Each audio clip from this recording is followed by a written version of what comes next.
देखो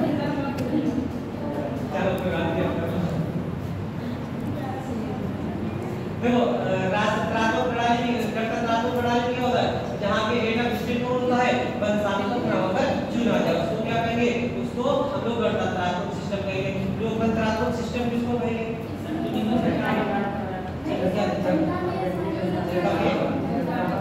जनता का शासन। किस तरीका और बताओ, परिभाषा हो गई, परिभाषा हो गई, बोलेगी किसको लोकतंत्र, सरकार जनता के द्वारा चुनी जाए, जहाँ की सरकार जनता के द्वारा चुनी जाए उसको क्या कहते हैं, उसको लोकतंत्र कहते हैं। हमारी सरकार जनता के द्वारा चुनी जाती है उसको क्या कहेंगे, उसको लोकतंत्र कहेंगे। और राजतंत्र किसको कहते हैं, जहाँ वंशानुगत सिस्टम चलता हो, जहाँ पर हेड ऑफ स्टेट कौन हो, वंशानुगत हो, उसको क्या कहते हैं, उसको राजतंत्र कहते हैं। अब बस इतना बता दो, जहाँ पर राजतंत्र है वहाँ पर गणतंत्र हो सकता है या नहीं हो सकता है। जहाँ पर राजतंत्र, अगर किसी क्षेत्र में किसी देश में राजतंत्र है तो वहीं पर गणतंत्र हो सकता है या नहीं हो सकता है, हो सकता है, नहीं है, हो सकता है। सही आंसर है, अभी सही नहीं आया, हो सकता है, हो सकता है, अभी याद है, कंफ्यूज है, लेकिन हो सकता है, सही है, हाँ हो सकता है, हो सकता है, ठीक है। तो राजतंत्र क्या होता है, जहाँ पर हेड ऑफ स्टेट ये क्या होता है, वंशानुगत होता है, और यहाँ पर हेड ऑफ स्टेट वंशानुगत नहीं होता, दोनों अपोजिट है। तो दोनों अपोजिट है, दोनों एक जगह एक साथ कैसे हो सकते हैं, जहाँ पर राजतंत्र होगा वहाँ पे गणतंत्र नहीं होगा, और जहाँ पे गणतंत्र होगा वहाँ पे राजतंत्र नहीं होगा, दोनों एक दूसरे के अपोजिट है, ठीक है। तो जहाँ पे राजतंत्र होगा वहाँ पे गणतंत्र हो ही नहीं सकता, और जहाँ पे गणतंत्र होगा वहाँ पे राजतंत्र नहीं हो सकता, दोनों अपोजिट है एक दूसरे के। क्योंकि जैसे हेड ऑफ स्टेट की अगर बात कर ले, जैसे भारत की अगर बात करें, भारत की बात कर ले तो भारत के हेड ऑफ स्टेट कौन है, राष्ट्रपति है। तो राष्ट्रपति निर्वाचित होते हैं या फिर राष्ट्रपति वंशानुगत होते हैं, निर्वाचित होते हैं। तो भारत में क्या हो गया, भारत में गणतंत्र हो गया, भारत में गणतंत्र हो गया। क्या ऐसी 1% की पॉसिबिलिटी है कि भारत में राजतंत्र भी हो साथ में इसके, ऐसा हो ही नहीं सकता। जब गणतंत्र में हमारे राष्ट्रपति निर्वाचित है तो ऐसा सिस्टम हो ही नहीं सकता कि जहाँ पे गणतंत्र है वहाँ पे राजतंत्र हो, ये दोनों एक दूसरे के अपोजिट है, ठीक है। तो जहाँ पे राजतंत्र होगा वहाँ पे गणतंत्र नहीं होगा, जहाँ पे गणतंत्र होगा वहाँ पे राजतंत्र नहीं होगा, ठीक है। अब दूसरा एग्जाम्पल बता दो, ऐसी कोई व्यवस्था जहाँ पर राजतंत्र है क्या वहाँ पर लोकतंत्र हो सकता है, हो सकता है, बताओ बताओ। यानी कि राजतंत्र और गणतंत्र दोनों साथ हो सकते हैं, नहीं हो सकते, नहीं हो सकते, ठीक। अब राजतंत्र और लोकतंत्र, राजतंत्र और लोकतंत्र दोनों साथ हो सकते हैं, नहीं हो सकते, नहीं हो सकते, हो सकते हैं, हो सकते हैं, हो सकते हैं, नहीं हो सकते, और बताओ हो सकते हैं। अच्छा हो सकते हैं तो कोई एग्जांपल दे सकते हो जहाँ पर राजतंत्र और लोकतंत्र दोनों हो, जैसे ऐसा कोई एग्जांपल, ठीक है। ब्रिटेन क्या है, ब्रिटेन में राजतंत्र भी है और वहाँ पर लोकतंत्र, तो ये दोनों साथ हो सकते हैं, राजतंत्र और लोकतंत्र दोनों साथ हो सकते हैं। देखो लोकतंत्र में सरकार चुनी जाती है और यहाँ पर क्या होता है, यहाँ पर राष्ट्रपति हेड ऑफ स्टेट चुना जाता है। तो सरकार का मतलब हो गया हेड ऑफ गवर्नमेंट, यानी कि कह सकते हैं प्रधानमंत्री और दूसरी मंत्रिपरिषद वगैरह। तो ब्रिटेन में तो सरकार चुनी हुई होती है, मंत्रिपरिषद वगैरह चुनी जाती है, नहीं चुनी जाती। तो जहाँ पर राजतंत्र होगा वहाँ पर लोकतंत्र तो हो सकता है, लेकिन जहाँ पर राजतंत्र होगा वहाँ पे गणतंत्र नहीं हो सकता। लोकतंत्र दोनों जगह हो सकता है, ठीक है, लोकतंत्र हमारा दोनों जगह हो सकता है, लेकिन ये दोनों साथ साथ नहीं हो सकते, राजतंत्र और गणतंत्र साथ साथ नहीं हो सकते। जैसे भारत की अगर बात करें तो भारत में देखो गणतंत्र भी है, लोकतंत्र भी है। ब्रिटेन की अगर बात करें तो ब्रिटेन में राजतंत्र है और लोकतंत्र है, ब्रिटेन में गणतंत्र नहीं है। क्लियर कितनी बातें, तो ये दोनों साथ साथ नहीं हो सकते, ये दोनों एक दूसरे के अपोजिट है, राजतंत्र और गणतंत्र, लेकिन लोकतंत्र दोनों जगह हो सकता है, ठीक। क्लियर कितनी बातें। इस पूरे सिस्टम को चलाने के लिए, यानी कि लोकतंत्र के सिस्टम को चलाने के लिए सबसे मेन कार्य कौन सा होता है, सरकार का चुनाव, सरकार का चुनाव। सरकार चुनी जाती है, सरकार चुनी जाती है, और सरकार को किस रूप में चुना जाता है, या तो हम लोग पहले विधायक चुनते हैं और या फिर सांसद चुनते हैं। केंद्र के स्तर पर क्या चुनते हैं, सांसद चुनते हैं, और राज्य के स्तर पर किसको चुनेंगे, विधायकों को चुनेंगे। यही विधायक या सांसद मिलकर क्या बनाते हैं, मिलकर हमारी बनाते हैं विधायिका, ठीक है। सांसद मिलकर क्या बना लेंगे, केंद्र की विधायिका संसद, और विधायक मिलकर क्या बना लेंगे, राज्य की विधायिका राज्य का विधानमंडल। इसी विधायिका में से एक छोटा सा हिस्सा निकल जाएगा, उसको हम लोग क्या कहते हैं, कार्यपालिका। ठीक है, इसी को क्या कहेंगे, इसी को कार्यपालिका कहेंगे। जैसे भारत के सिस्टम की अगर बात करें, तो भारत के सिस्टम की अगर बात करें तो भारत का सिस्टम किस तरीके से काम करता है। जैसे एक हमने बड़ा सा गुल्ला बना लिया, एक इसके अंदर छोटा सा गुल्ला बना लिया, एक हमने इसे अलग गुल्ला बना लिया, तीन गोले ले लिए। ये हमारा क्या है, ये हमारी हो जाएगी विधायिका। विधायिका इसको क्या कहते हैं, लेजिस्लेचर। और इसी के अंदर हमारी क्या कहलाती है, एग्जीक्यूटिव कहलाती है, ठीक है, कार्यपालिका कहलाती है। ये क्या है, ये जुडिशरी, ये अलग है। हमारी न्यायपालिका इससे अलग काम करती है। मतलब जो एग्जीक्यूटिव के सदस्य होते हैं, मंत्री परिषद के जितने भी सदस्य होते हैं, इसी विधायिका में से ही आएंगे। इस विधायिका से बाहर का कोई व्यक्ति मंत्री नहीं होगा। अगर मंत्री बनना है तो उसको विधायिका का सदस्य होना जरूरी है। कोई अपवाद है, ऐसा कुछ हो सकता है कि नहीं हो सकता है कि मंत्री है और विधायिका के सदस्य ना हो, ऐसा हो सकता है कि नहीं हो सकता है? 6 महीने के लिए, ठीक है, 6 महीने के लिए कोई व्यक्ति बिना सदस्यता ग्रहण किए मंत्री हो सकता है, लेकिन फिर उसको 6 महीने की सदस्यता तो लेनी पड़ेगी। ठीक, तो मतलब कहने का ये है कि एग्जीक्यूटिव के सभी सदस्य भारत में अनिवार्य रूप से लेजिस्लेचर के सदस्य होंगे। ये सिस्टम भारत का चलता है। लेकिन अगर अमेरिका के सिस्टम की बात करें तो अमेरिका का सिस्टम कैसे चलता है, अमेरिका का सिस्टम ये दोनों टुकड़े इसे करके अलग से बना दिए जाते हैं। ठीक है, मतलब ये लेजिस्लेचर है और ये क्या है, ये हमारी एग्जीक्यूटिव है। ठीक है, न्यायपालिका उसको हम अलग कर देते हैं।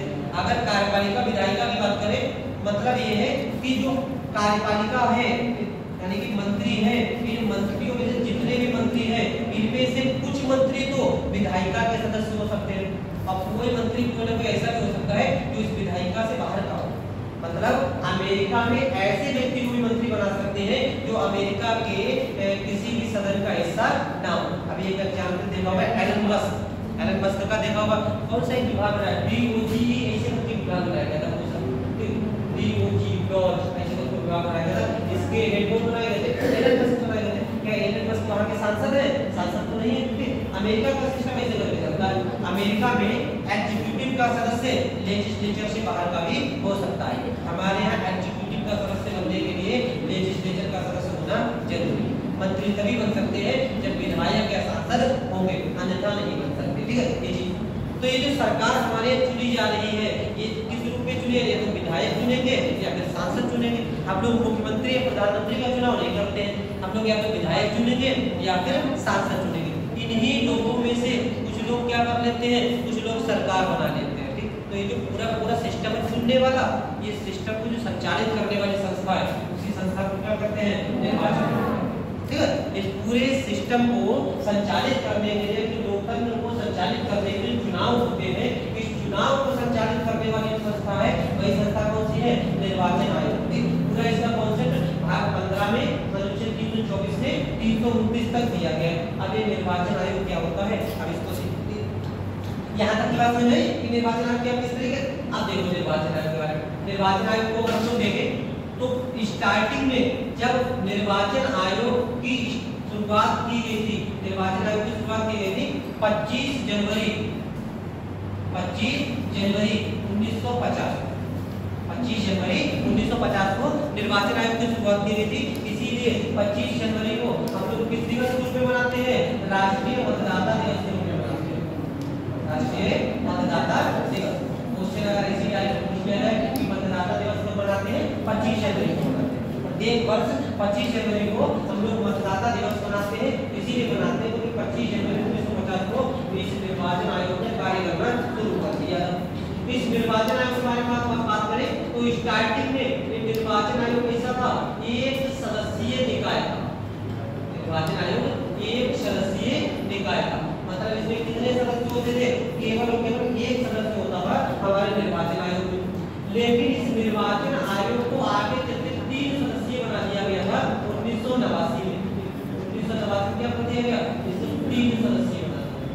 पहले एक सदस्य होता था, केवल मुख्य निर्वाचन आयोग होता था, बाद में 3 सदस्यीय निकाय बनाया गया था निर्वाचन आयोग को। इसकी वजह ये थी कि कि 1989 में हमारा एक संविधान संशोधन अधिनियम लागू हुआ था, 61वां संविधान संशोधन अधिनियम, 61वां संविधान संशोधन अधिनियम 1988 में आया और 1989 हमारा लागू हो गया। जब 1989 में 61वां संविधान संशोधन अधिनियम लागू कर दिया गया और इसके माध्यम से जो मतदान की आयु थी वो 21 वर्ष से घटाकर कितनी कर दी गई, 18 वर्ष कर दी गई। तो जब ये 3 साल का अंतर आ गया, 3 साल का अंतर आ गया, ऐसे मतदाताओं की संख्या घट जाएगी कि बढ़ जाएगी, बढ़ जाएगी। मतदाताओं की संख्या बढ़ जाएगी तो सीधी सी बात है इस निर्वाचन आयोग का काम बढ़ जाएगा कि घट जाएगा, बढ़ जाएगा। जब काम बढ़ जाएगा तो एक सदस्य के लिए पॉसिबल होगा या थोड़ा सा मदद करने के लिए और बना देते हैं और बढ़ाने से बढ़ते ऐसे क्या कर दिया 1989 से 3 सदस्य, ठीक है। यहाँ तक की बात ध्यान रखनी है कि 25 जनवरी 1950 को निर्वाचन आयोग ने काम करना शुरू किया। इसी दिन को क्या बनाते हैं, मतदाता दिवस के रूप में बनाते हैं। स्टार्टिंग में कैसा है, ये एक सदस्यीय निकाय है। 1989 में इसको 3 सदस्य किया गया था, बाद में फिर से 1 सदस्य किया गया और फिर उसके बाद फिर से 3 सदस्य कर दिया गया। तो वर्तमान में हमारा निर्वाचन आयोग कैसा काम करता है, 3 सदस्यीय निकाय के रूप में काम करता है। इसलिए किया गया था क्योंकि 61वां संविधान संशोधन अधिनियम लागू हुआ और इसके माध्यम से 21 वर्ष से आयु घटाकर कितनी कर दी गई, 18 वर्ष कर दी गई। इतनी चीजें ये ध्यान रखनी। अब इस निर्वाचन आयोग के बारे में बात करें तो इसका कॉन्सेप्ट किया गया है आर्टिकल 324 में, मतलब कैसी बॉडी हो गई है, कॉन्स्टिट्यूशनल बॉडी हो गई, ये बारे में जाती है कॉन्स्टिट्यूशनल बॉडी। इसके बारे में ध्यान रखना, आर्टिकल 324 में निर्वाचन आयोग का प्रावधान किया गया है, कैसी बॉडी हो जाती है, कॉन्स्टिट्यूशनल बॉडी हो जाती है। इसके निर्वाचन आयुक्त की अगर बात करें तो इसके निर्वाचन आयुक्त के नियुक्ति की अगर बात करें, निर्वाचन आयुक्त की नियुक्ति की अगर बात करें तो इसमें एक मुख्य निर्वाचन आयुक्त होता है और 2 अन्य निर्वाचन आयुक्त होते हैं, 3 होते हैं। और इन तीनों की नियुक्ति कौन करते हैं, राष्ट्रपति करते हैं। तीनों की नियुक्ति निर्वाचन आयोग के तीनों सदस्यों की नियुक्ति कौन करेंगे, राष्ट्रपति करेंगे। अगली बात, अगर इनके वेतन भत्तों की अगर बात करें, निर्वाचन आयोग के अगर वेतन भत्तों की बात करें तो निर्वाचन आयोग के वेतन भत्ते किस पर भारित होते हैं, भारत की संचित निधि पर भारित होते हैं। भारत की संचित निधि कौन से आर्टिकल में भारत की संचित निधि, 266 में संचित निधि में कौन सा पैसा रखा जाता है,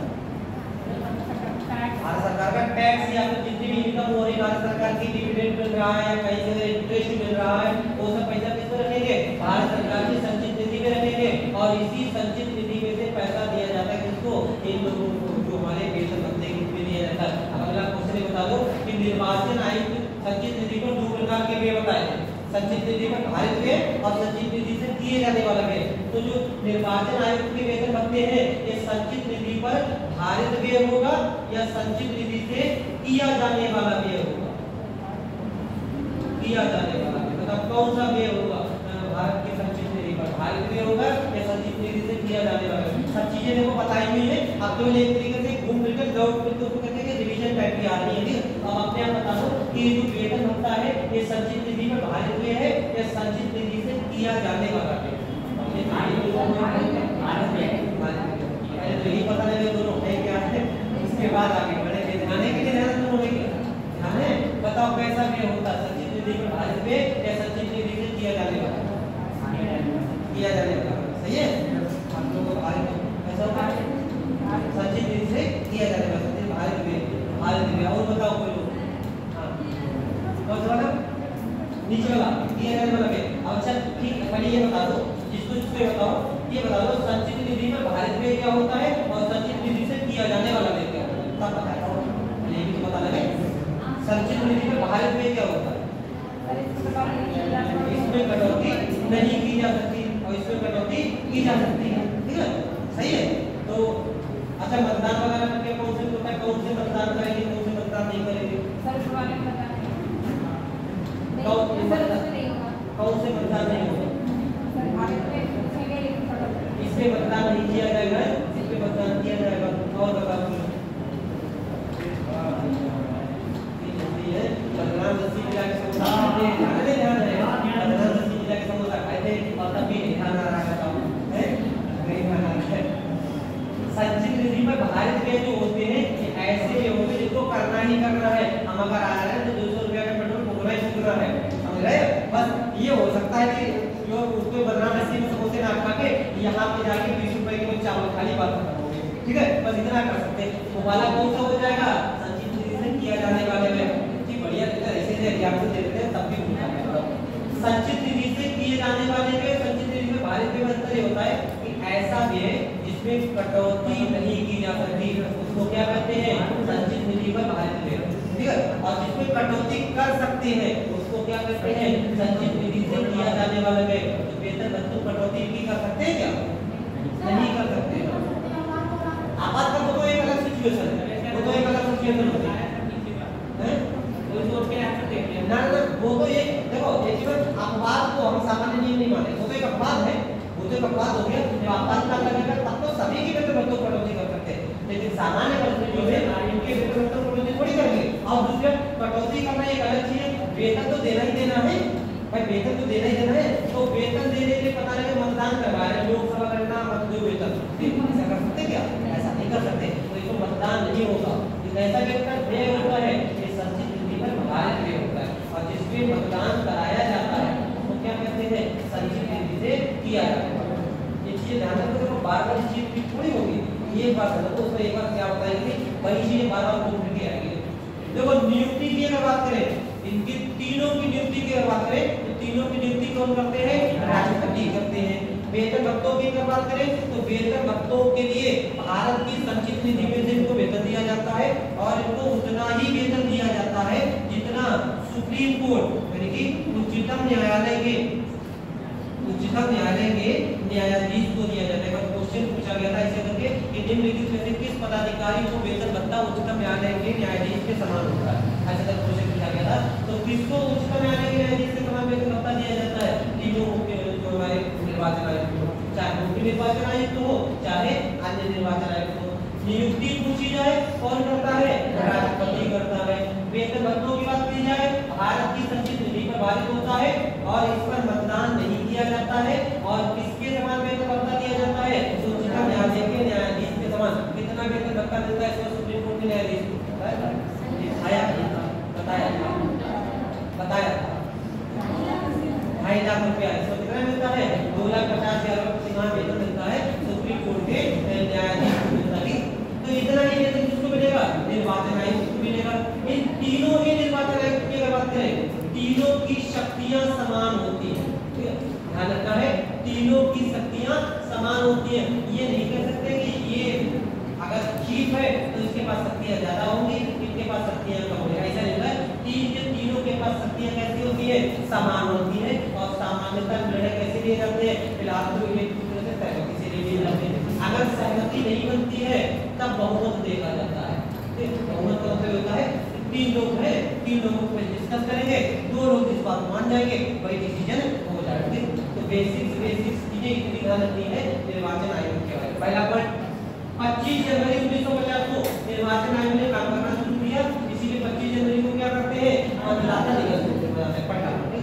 दूसरा पॉइंट, इसमें कितने सदस्य हो गए? पहले 1 सदस्य होता था, 1989 से कितने हो गए? 3 सदस्य हो गए। 61वां संविधान संशोधन अधिनियम लागू हुआ था, 21 वर्ष से घटाकर आयु वृद्धि कर दी गई, 18 वर्ष कर दी गई। अगला पॉइंट, इसकी नियुक्ति के बारे में अगर पूछा जाए तो 3 निर्वाचन आयुक्त हैं और तीनों की नियुक्ति कौन करते हैं? राष्ट्रपति करते हैं। वेतन भत्तों की बात पूछी जाए तो भारत की संचित निधि पर भारत का वेतन भत्ता होता है। उच्चतम न्यायालय के न्यायाधीश के समान इनको वेतन भत्ता दिया जाता है। अगला पॉइंट, इनकी सबकी शक्तियां समान होती हैं, तीनों की शक्तियां समान होती हैं, लेकिन अगर कहीं पे किसी तरीके से सहमति ना बन पाए किसी डिसीजन पे तो डिसीजन कैसे लिया जाएगा? ठीक है, इतनी बातें ध्यान रखनी, नोट कर लो पहले इसको। मैंने नहीं करो, भारत का निर्वाचन आयोग, भारत का निर्वाचन आयोग, भारत का निर्वाचन आयोग, इसके लिए पहला पॉइंट, अनुच्छेद 324 में, अनुच्छेद 324 में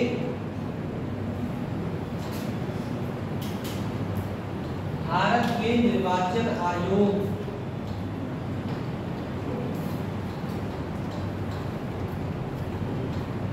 भारत के निर्वाचन आयोग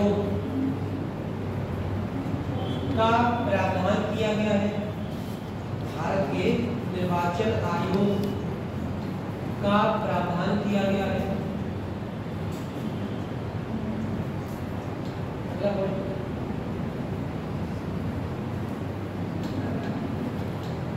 भारत का निर्वाचन आयोग,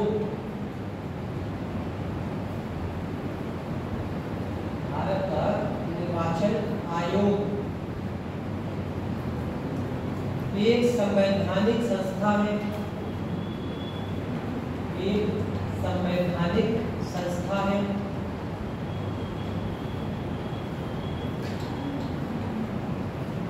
जो एक स्वतंत्र निकाय, जो एक स्वतंत्र निकाय के रूप में, जो एक स्वतंत्र निकाय के रूप में कार्य करती है, जो एक स्वतंत्र निकाय के रूप में कार्य करती है।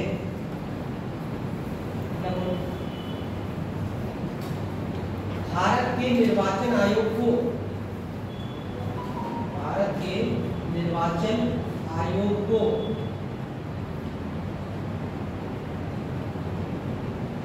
लोकतंत्र का प्रहरी, भारत के निर्वाचन आयोग को लोकतंत्र का प्रहरी माना जाता है। प्रहरी मतलब पहरेदार टाइप के, लोकतंत्र का प्रहरी, यानी लोकतंत्र की सुरक्षा की जिम्मेदारी किसकी होती है? निर्वाचन आयोग। चुनावी ढंग से ना हुए तो लोकतंत्र कहाँ रह जाएगा? ठीक, तो निर्वाचन आयोग को लोकतंत्र का प्रहरी माना जाता है। अगला पॉइंट, भारत में केंद्रीय, भारत में केंद्रीय एवं राज्य विधानमंडल के, भारत में केंद्रीय एवं राज्य विधानमंडल के चुनाव, केंद्रीय एवं राज्य विधानमंडल के चुनाव भारत निर्वाचन आयोग, भारत निर्वाचन आयोग की देखरेख में, भारत निर्वाचन आयोग की देखरेख में किए जाते हैं। देखो, एक तो केंद्रीय विधानमंडल के चुनाव कराए जाएंगे, दूसरे किसके? राज्य विधानमंडल के चुनाव कराए जाएंगे, लेकिन स्थानीय निकाय के नहीं कराते हैं। ठीक है, स्थानीय निकाय के चुनाव भारत का निर्वाचन आयोग नहीं कराता है। स्थानीय निकाय के चुनाव कौन कराता है? राज्य का निर्वाचन आयोग। लोग आगे देखेंगे 241 के, ठीक है, तो वहां पर क्या राज्य का निर्वाचन आयोग पंचायतों का चुनाव कराता है, लेकिन केंद्र के विधानमंडल के लिए, यानी संसद के लिए, और राज्य के विधानमंडल के चुनाव कौन कराता है? भारत का निर्वाचन आयोग। और किसी भी चुनाव कराता है भारत का निर्वाचन आयोग, संसद विधानमंडल के अलावा राष्ट्रपति और उपराष्ट्रपति के चुनाव कौन कराता है? यही कराता है, केंद्र का निर्वाचन। आज उपराष्ट्रपति की शपथ भी 10 बजे शपथ भी दी, किसने दिलाई थी शपथ? किसने दिलाई होगी शपथ? भारत के उपराष्ट्रपति, कौन है? राधाकृष्णन, सीपी राधाकृष्णन, किसने दिलाई? राष्ट्रपति ने दिलाई होगी। उपराष्ट्रपति को शपथ को दिलाते हैं, राष्ट्रपति दिलाते हैं। कौन से आर्टिकल के तहत उपराष्ट्रपति ने इस्तीफा दिया? 67 का भी कौन सा? 67 का भी कौन सा आर्टिकल? इस्तीफा के लिए 67 कौन सा?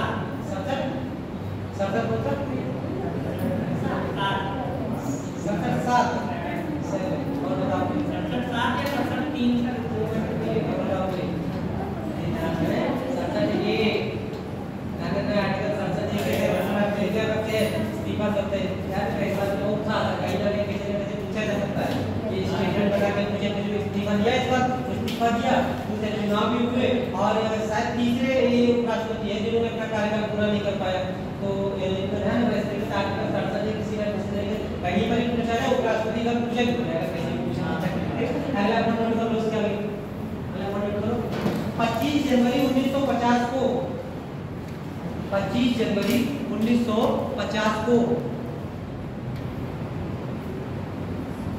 25 जनवरी 1950 को भारत के निर्वाचन आयोग, 25 जनवरी 1950 को भारत के निर्वाचन आयोग ने काम करना शुरू किया। भारत के निर्वाचन आयोग ने काम करना शुरू किया।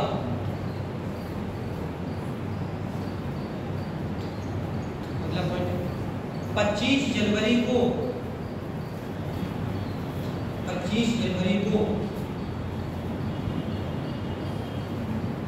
राष्ट्रीय मतदाता दिवस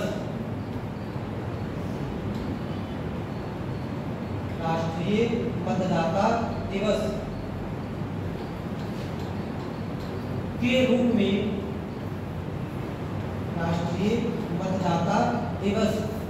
रूप में मनाया जाता है।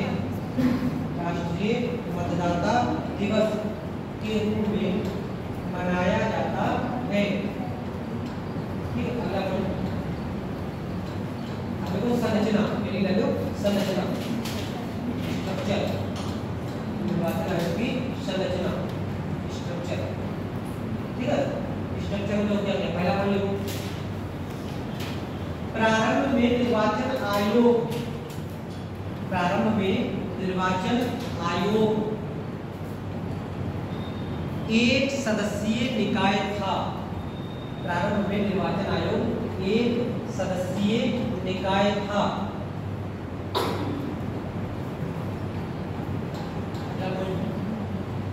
61वें संविधान संशोधन अधिनियम, 61वें संविधान संशोधन अधिनियम, 61वें संविधान संशोधन अधिनियम 1988 1989 में आया, 1989 में लागू हुआ। 61वें संविधान संशोधन अधिनियम 1988 1989 के द्वारा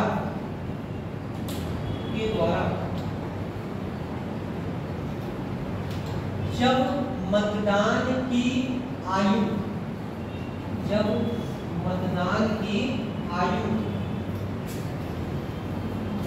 21 वर्ष से घटाकर, जब मतदान की आयु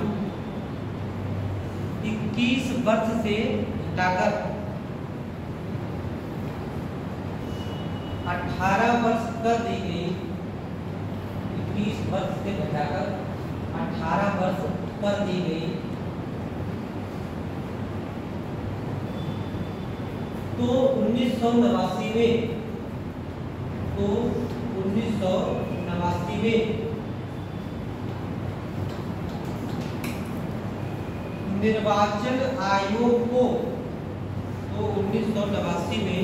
निर्वाचन आयोग को 3 सदस्यीय निकाय, निर्वाचन आयोग को 3 सदस्यीय निकाय बना दिया गया। ठीक है, मतलब पहले एक सदस्यीय होता था, 1989 में उसको क्या कर दिया गया, 3 सदस्यीय कर दिया गया। वर्तमान में कितने होते, 3 ही होते। ठीक है, अगर आपसे क्वेश्चन आ जाए कि जब 25 जनवरी 1950 को जब हमारा निर्वाचन आयोग ने काम करना शुरू किया था, तो उस समय भारत के निर्वाचन आयुक्त कौन बनाए गए थे? पहले भारत के पहले मुख्य निर्वाचन आयुक्त कौन थे? और वर्तमान में भारत के मुख्य निर्वाचन आयुक्त कौन है? वर्तमान में कौन है? ज्ञानेश कुमार। वर्तमान में कौन हो जाएंगे? ज्ञानेश कुमार। ये हमारे वर्तमान में है। पहले कौन थे? सुकुमार सेन। अगर पहले तक पूछे जाए तो पहले कौन हो जाएंगे? सुकुमार सेन। ठीक है, भारत के पहले मुख्य निर्वाचन आयुक्त है। और वर्तमान में अगर पूछा जाए तो ज्ञानेश कुमार ये कौन हो जाएंगे? ये हमारे वर्तमान के मुख्य निर्वाचन आयुक्त हो जाएंगे। तो पॉइंट है ये तो बड़ी है, तो पूछा था ये वाला 22 मार्च से स्टेटमेंट बना के पूछ लिया है, 3-4 स्टेटमेंट दे दिया और उसको पूछ लिया। और सबसे ताकतवर अगर मुख्य चीफ इलेक्शन कमीशन मुझे कौन हो जाएंगे? TN session. ठीक है, एक व्यक्ति का नाम जान है टीएन सेशन। ठीक है, तो ये भारत के सबसे शक्तिशाली मुख्य निर्वाचन आयुक्त थे। इनके समय निर्वाचन में बहुत ज्यादा सुधार हुए थे। जो हम लोग को कार्ड नहीं वोट डाले जाते वो कार्ड मिलता था फोटो आईडी वाला। ठीक है, वो ईडी के समय शुरू हुआ था टीएन सेशन के। तो इसके आगे अगला पॉइंट लिख लो, भारत के पहले मुख्य निर्वाचन आयुक्त, भारत के पहले निर्वाचन आयुक्त सुकुमार सेन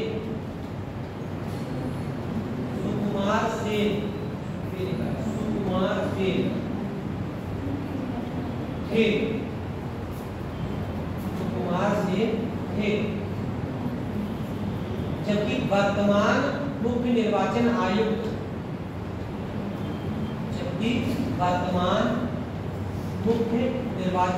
आयुक्त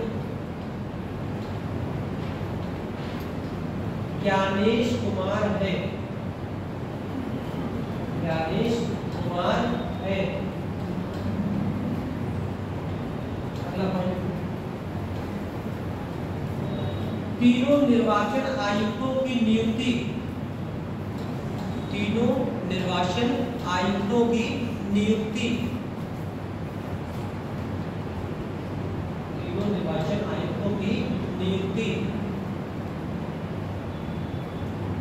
भारत के राष्ट्रपति के द्वारा की जाती है। भारत के राष्ट्रपति के द्वारा की जाती है।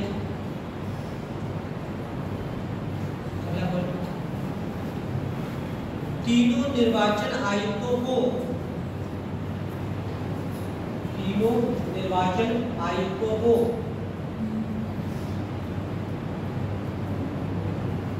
एक समान शक्तियां प्रदान की गई है। तीनों निर्वाचन आयुक्तों को एक समान शक्तियां प्रदान की गई है।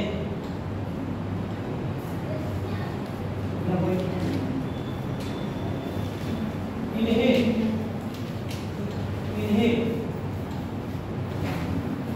उच्चतम न्यायालय के न्यायाधीश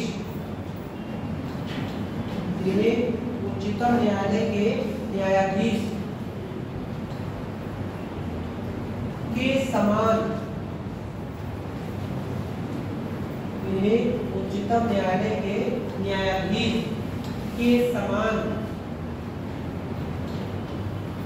वेतन भत्ता दिया जाता है। ये उच्चतम न्यायालय के न्यायाधीश के समान वेतन भत्ता दिया जाता है। अगला पॉइंट, इनका वेतन भत्ता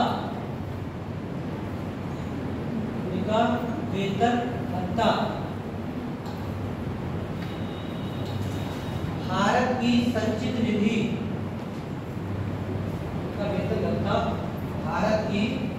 निधि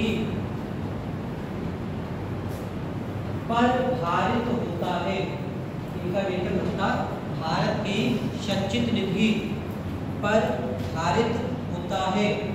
ठीक है, बेसिक चीजें आपको इसमें ध्यान रखनी है। एक बार फिर से स्टार्टिंग से देख लो। क्वेश्चन आए, निर्वाचन आयोग का प्रावधान कौन सा क्षेत्र में है? 324 में। और निर्वाचन का प्रावधान 324 से 329 तक है। ठीक है, तो आयोग अगर पूछा जाए तो 324 है, लेकिन निर्वाचन की पूरी प्रक्रिया पूछी है, पूरा भाग पूछा जाए तो 324 से 329 तक है। और भाग कौन सा है? भाग 15 है। अगला पर निर्वाचन आयोग ने कब से कार्य करना शुरू किया? 25 जनवरी 1950 से। क्वेश्चन है, राष्ट्रीय मतदाता दिवस को मनाते हैं 25 जनवरी को मनाते हैं। बाकी थीम वगैरह पूछिए तो क्या करेंगे देखना। अगर करंट अफेयर में पूछी थी थीम वगैरह जो पूछे थीम और करेंगे देखना आगे। ये आपको बताइए कि मतदाता दिवस कब मनाते हैं? 25 जनवरी को मनाते हैं हर वर्ष। ये कैसी बॉडी थी? ये एक सदस्यीय बॉडी थी, इसको 1989 में 3 सदस्यीय कर दिया गया। कैसी है? कॉन्स्टिट्यूशनल बॉडी है। अगला पॉइंट, पहले मुख्य निर्वाचन आयुक्त कौन थे? सुकुमार थे। वर्तमान में कौन है? ज्ञानेश कुमार। कौन से नंबर के करें? 26 के नंबर पे। ये करंट अफेयर से इसको हम लोग अपने करंट अफेयर से भी जोड़ दिया। तो वर्तमान में कौन हो जाएंगे? ज्ञानेश कुमार। और सुकुमार से कौन से है? पहले नंबर के। वर्तमान में उपराष्ट्रपति चुने गए, ये कौन से नंबर थे? ये 15वें। राष्ट्रपति चुने गए ये 15वें। तो ज्ञानेश कुमार है वर्तमान में मुख्य निर्वाचन आयुक्त, सुकुमार से पहले मुख्य निर्वाचन आयुक्त। अगला पॉइंट देखो, इनकी नियुक्ति कौन करते हैं? राष्ट्रपति करते हैं। कौन से संविधान संशोधन के माध्यम से मतदान की आयु 21 वर्ष से घटाकर 18 वर्ष की गई थी? ये 1989। और बता दें, जब भी आपको एक सर्वा संविधान संशोधन मिलेगा तो इसमें आपको कंफ्यूजन हो सकती है 69 में, ठीक है, ये ध्यान रखना। ये सब हम बता देते हैं कि कहाँ कंफ्यूजन हो सकती है। 61 से कंफ्यूजन किसके साथ हो सकती है? 69 के साथ हो सकती है। कई बार ऐसा हो सकता है कि मतदान वाला 69 में है कि दिल्ली वाला 61 में है, ऐसा कई बार हो सकता है, ठीक है। तो ये दिल्ली वाला है, 69 जो है ये किसके लिए है? ये दिल्ली के लिए है। और 61 किसके लिए है? ये मतदान के लिए। जहाँ हम कंफ्यूज रहते थे वहाँ मान बता देते थे कि यहाँ पे कंफ्यूज रह सकते हो। जरूरी नहीं है कि हम अगर कंफ्यूज है तो आप भी कंफ्यूज हो सकते हो, ठीक है। एग्जाम्पल तो बताते हैं कि इसमें और इसमें आपको कंफ्यूजन हो सकती है। कई बार ऐसा हो सकता है कि आपको मतदान की आयु पूछी गई और पहला विकल्प मिल जाए 69 और चौथा विकल्प मिले 61 और आगे तक पहुंचे ना, हाँ 69 है, 69 लगा के चले जाए, ये गलत हो जाएगा। तो मतदान वाला कौन सा है? 61 है। और दिल्ली वाला कौन सा है? 69। तो ये ध्यान रखो। अगला पॉइंट नियुक्ति के बारे में पूछा जाए और नियुक्ति करते हैं, राष्ट्रपति नियुक्ति करते हैं। वेतन भत्तों की बात की जाए, भारत की सर्वोच्च नीति पर भारित होता है। उच्चतम न्यायालय के न्यायाधीश के समान उनको वेतन भत्ता मिलता है और इन पर किसी प्रकार का मतदान नहीं किया जाता क्योंकि कैसा है? भारित व्यय है, ठीक है। सर्वोच्च नीति पर भारित व्यय होता है। इतनी चीजें आपको ध्यान रखनी है कि इनके तीनों निर्वाचन आयुक्तों को ये समान अधिकार प्राप्त होते हैं। आप देखते हैं इनको किस तरीके से हटाते हैं, ठीक है। कार्यकाल और हटाना, सीधी साधा नियुक्ति करेंगे तो हटाएंगे भी, लेकिन ऐसे नहीं हटाएंगे, इतना आसान थोड़ी हटाना। हटाने की प्रोसेस इनकी अलग होती है। तो अगला देख लेते हैं निर्वाचन आयुक्तों का कार्यकाल। यहाँ तक की बातें क्लियर, ठीक है। एक बार जाकर पढ़ लेना करके इसे तैयार हो जाएंगे, इसको कोई ज्यादा डीप चीजें याद रखने वाली नहीं है। सबकी वगैरह आपको ध्यान रखनी है वो भी आगे देखेंगे। तो अगला आता है निर्वाचन आयुक्तों का कार्यकाल। कितने समय तक निर्वाचन आयुक्त अपने पद पर बने रह सकते हैं? इनके कार्यकाल की बात करें, कार्यकाल निर्वाचन आयुक्त के अगर कार्यकाल की बात करें तो 3 से तीनों निर्वाचन आयुक्त की शक्तियां सेम है तो कार्यकाल भी सेम रहेगा। तो कार्यकाल की बात करें, ये लोग 6 वर्ष या 65 वर्ष की आयु तक, 6 वर्ष या 65 वर्ष की आयु तक अपने पद पे बने रहेंगे। मतलब ये होता है कि जिस दिन उनका शपथ ग्रहण, सबसे काउंट किया जाता है शपथ ग्रहण, जिस दिन इनका शपथ ग्रहण किया जाएगा उस शपथ ग्रहण की तिथि से 6 वर्ष तक अपने पद पे बने रहेंगे। अगर 6 वर्ष पूरे नहीं हुए और 65 वर्ष की आयु पूरी हो गई तो रिटायर हो जाएंगे, ठीक है। मतलब या तो 6 वर्ष पूरे हो जाए या फिर 65 वर्ष की आयु पूरी हो जाए। जैसे मान लिया कोई व्यक्ति है वो 58 वर्ष की आयु में इलेक्शन कमिश्नर बने हैं तो इनका 6 वर्ष कब तक? 64 वर्ष में रिटायर हो जाएंगे, ठीक है। ऐसे करके पूरे 6 वर्ष मिल जाएंगे।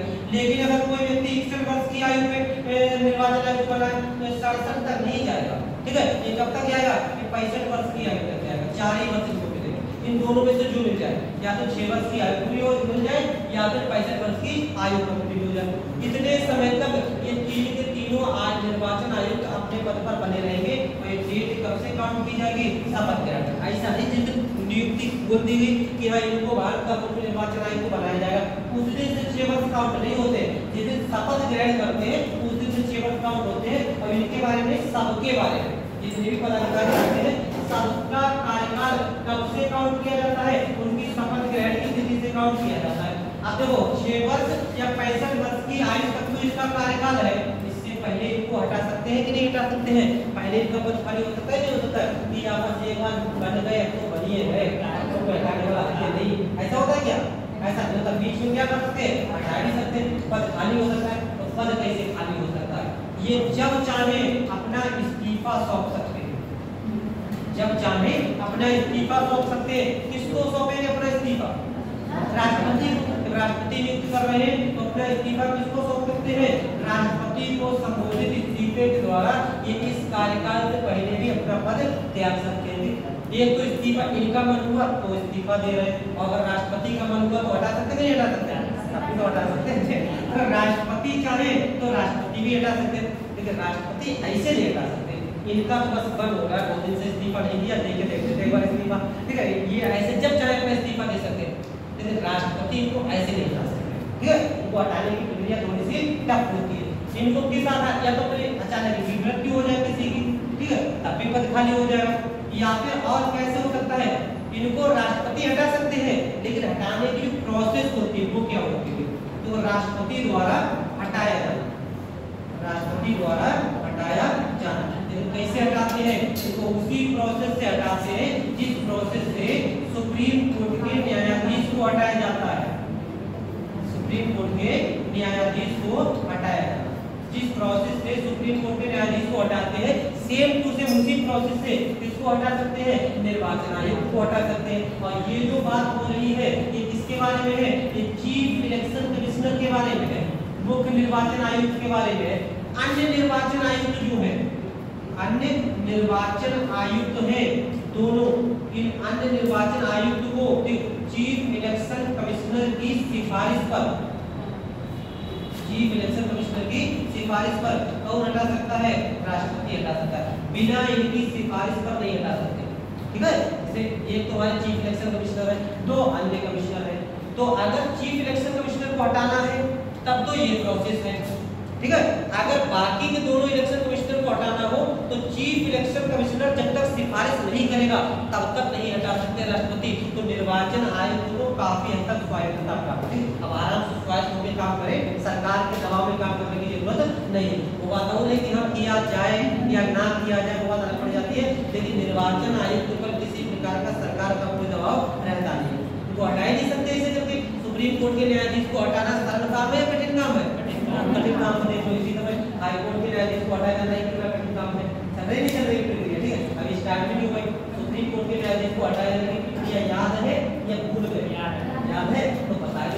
सुप्रीम कोर्ट के न्यायाधीश को हटाने की प्रक्रिया एक प्रस्ताव के रूप में लाई जाएगी। इस प्रस्ताव की शुरुआत कहाँ होगी? सुप्रीम कोर्ट के न्यायाधीश को हटाते किसके द्वारा? कौन हटाता है सुप्रीम कोर्ट के न्यायाधीश? राष्ट्रपति हटाता है, लेकिन किसकी सिफारिश पर हटाएगा? संसद की सिफारिश पर हटाएगा। तो कैसे करके प्रक्रिया अपनाई जाती है? सुप्रीम कोर्ट के न्यायाधीश को हटाया जाना है या चीफ इलेक्शन कमिश्नर को हटाया जाना है तो सबसे पहले प्रस्ताव लाना पड़ेगा। प्रस्ताव कहाँ आएगा? लोकसभा में या राज्यसभा में? किसी भी सदन में आ सकता है, चाहे लोकसभा में आ जाए और चाहे तो राज्यसभा में आ जाए। इन न्यायाधीशों को हटाने का प्रस्ताव या चीफ इलेक्शन कमिश्नर को हटाने का प्रस्ताव संसद के किसी भी सदन में आ सकता है। आगे की प्रक्रिया बताओ। समिति बनेगी, ऐसी समिति बना देंगे। आधार होगा तो क्या? साबित कदाचार आधार होता है, साबित कदाचार एवं असमर्थता। साबित कदाचार एवं असमर्थता, इस आधार पर इनको हटा सकते हैं।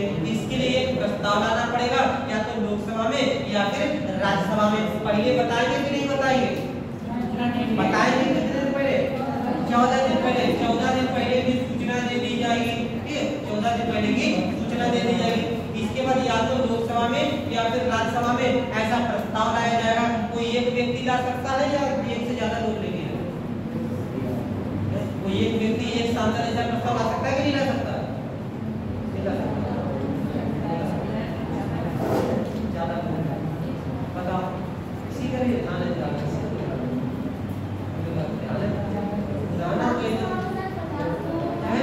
राज्यसभा में 50 लोगों के और लोकसभा में 100 लोगों के। अगर ऐसा प्रस्ताव लोकसभा में आता है तो कम से कम 100 लोगों के और राज्यसभा में आता है तो 50 लोगों के। कितनी बजे करके बता देंगे, घंटी करके सही करके बता देंगे।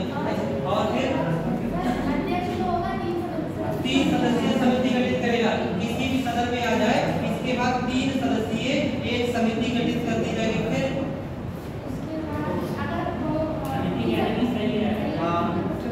तो प्रस्ताव स्वीकार कर लिया जाएगा।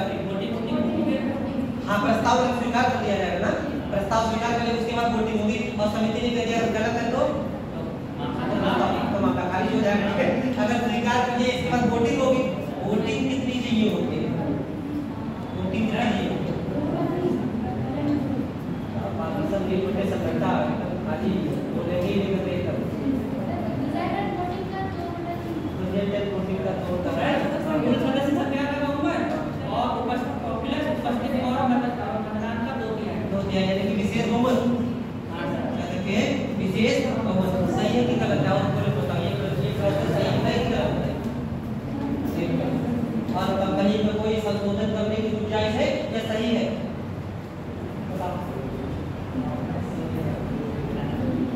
हाँ बताओ। पढ़ना नहीं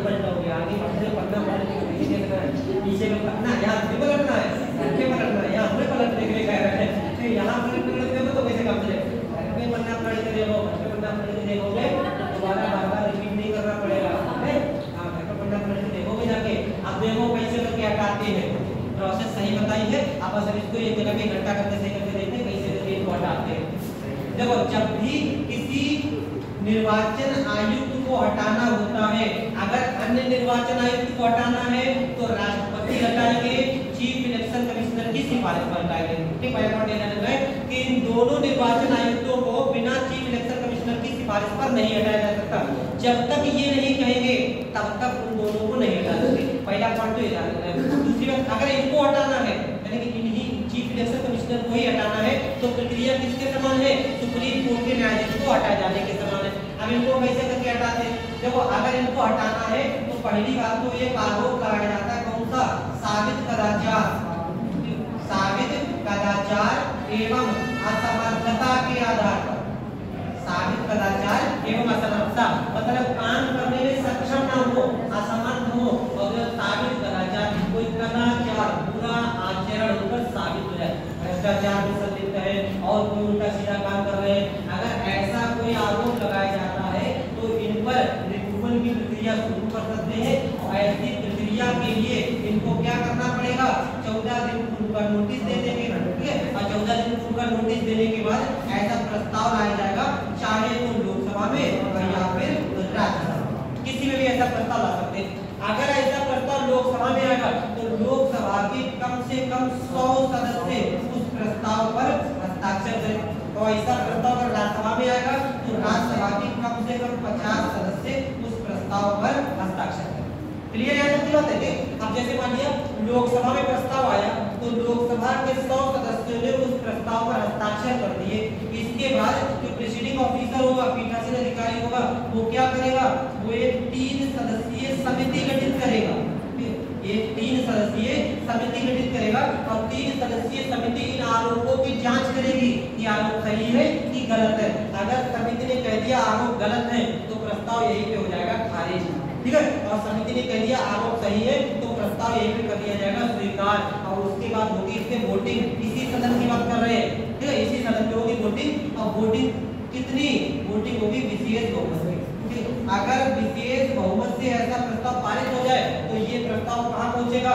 राज्यसभा में पहुंचेगा। अब राज्यसभा में 50 सदस्यों की जरूरत नहीं, ठीक है? ये तब होगी जरूरत 50 सदस्यों की जब लोकसभा में ऐसा प्रस्ताव नहीं आएगा। अगर लोकसभा में शुरू होगा तो 100 सदस्य साइन करें, इसके बाद 3 सदस्यीय कमेटी गठित की जाएगी। अगर ये कमेटी ने आरोप मान लिए तो उसके बाद वोटिंग कराई जाएगी और वोटिंग कराने के बाद कहाँ जाएगा? दूसरे सदन में जाएगा और दूसरे सदन में भी वोटिंग हो जाएगी। कौन से बहुमत से? विशेष बहुमत से। अगर दोनों सदनों में विशेष बहुमत से ऐसा प्रस्ताव पारित हो जाए तो चीफ इलेक्शन कमिश्नर को उनके पद से हटा दिया जाएगा, ठीक है? ये प्रोसेस होती है। और यही प्रक्रिया अगर यहाँ से ना शुरू होकर यहाँ से शुरू हो तो राज्यसभा में आएगा, 50 सदस्य उस पर साइन करें, राज्यसभा की प्रिसाइडिंग ऑफिसर क्या करेंगे? एक 3 सदस्यीय कमेटी गठित करेंगे, वो आरोपों की जांच करेगी। आरोप अगर मान लिए गए तो राज्यसभा में वोटिंग होगी, विशेष बहुमत से पारित होकर कहाँ जाएगा? लोकसभा में जाएगा और फिर लोकसभा में डायरेक्ट वोटिंग कराई जाएगी। यहाँ पर फिर ये प्रक्रिया नहीं होगी, ठीक है? मतलब या तो 100 सदस्य वाली प्रक्रिया होगी या 50 वाली होगी। राज्यसभा में आएगा तो ये वाली प्रक्रिया होगी, लोकसभा में आएगा तो ये वाली प्रक्रिया होगी। क्लियर है बात इतनी?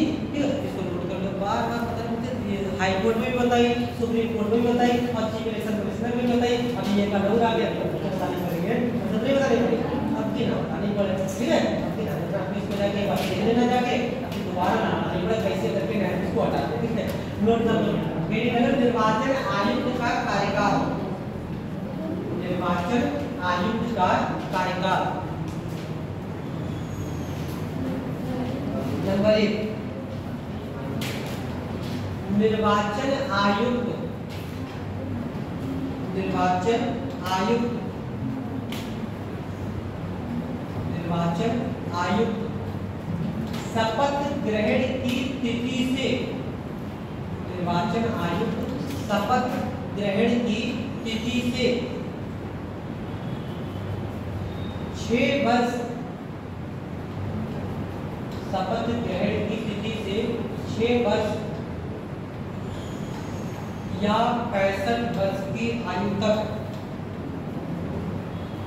6 वर्ष या 65 वर्ष की आयु तक अपने पद पर, अपने पद पर बने रहते हैं,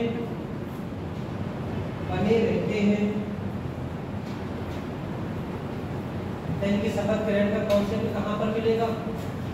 शपथ का कॉन्सेप्ट मिलेगा कहाँ? इनकी शपथ का ड्राफ्ट मिलेगा कहीं पे? कहाँ मिलेगा? शपथ का शपथ नहीं करें, शपथ ग्रहण, शपथ मतलब बेटा को ड्राफ्ट होगा, शपथ नहीं शपथ लेंगे तो शपथ का ड्राफ्ट मिलेगा कहाँ? संविधान में कहीं शपथ का ड्राफ्ट नहीं की नहीं है। सोचिए 14 सूची है और क्या विकल्प दे दे, विकल्प पढ़ना ना पढ़ना मिलेगा, पढ़ना ना पढ़ना ऐसे लगे बताओ। एक दूसरी सूची, एक तीसरी सूची, एक चौथी सूची और एक 8वीं सूची। तीसरी के बाद और बताओ वहां पर जो है और बताओ दूसरी सूची और बताओ कौन सी? तीसरी सूची और बताओ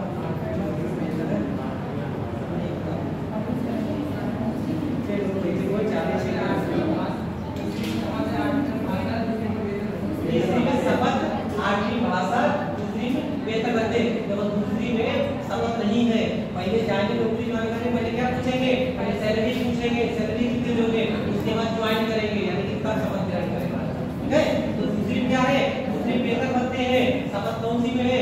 तीसरी। शपथ ग्रहण करना मतलब ज्वाइनिंग करना, कोई होगा शपथ ग्रहण करना। ऐसे कहीं नौकरी करने जाएंगे, सरकारी की तो बात अलग है, प्राइवेट नौकरी करने जाएंगे तो पहले सैलरी पूछेंगे, नहीं पूछेंगे पैसा कितना दोगे, तो पैसा कौन से में है? दूसरी में है।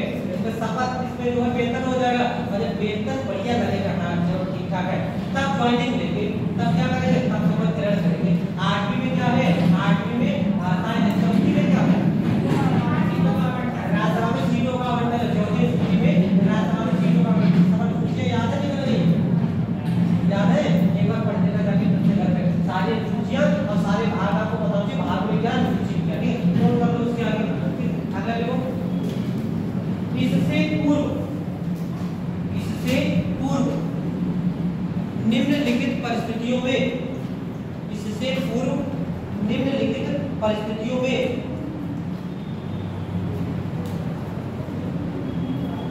निर्वाचन आयुक्त का पद, इससे पूर्व निम्नलिखित परिस्थितियों में निर्वाचन आयुक्त का पद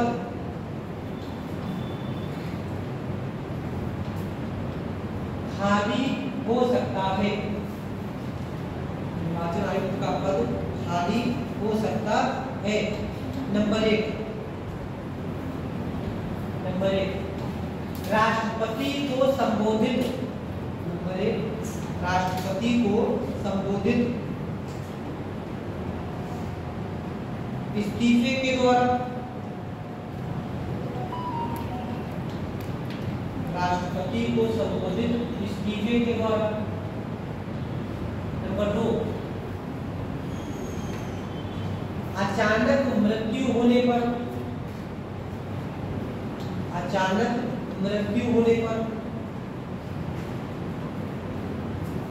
नंबर 3, राष्ट्रपति द्वारा मुख्य निर्वाचन आयुक्त को, राष्ट्रपति द्वारा मुख्य निर्वाचन आयुक्त को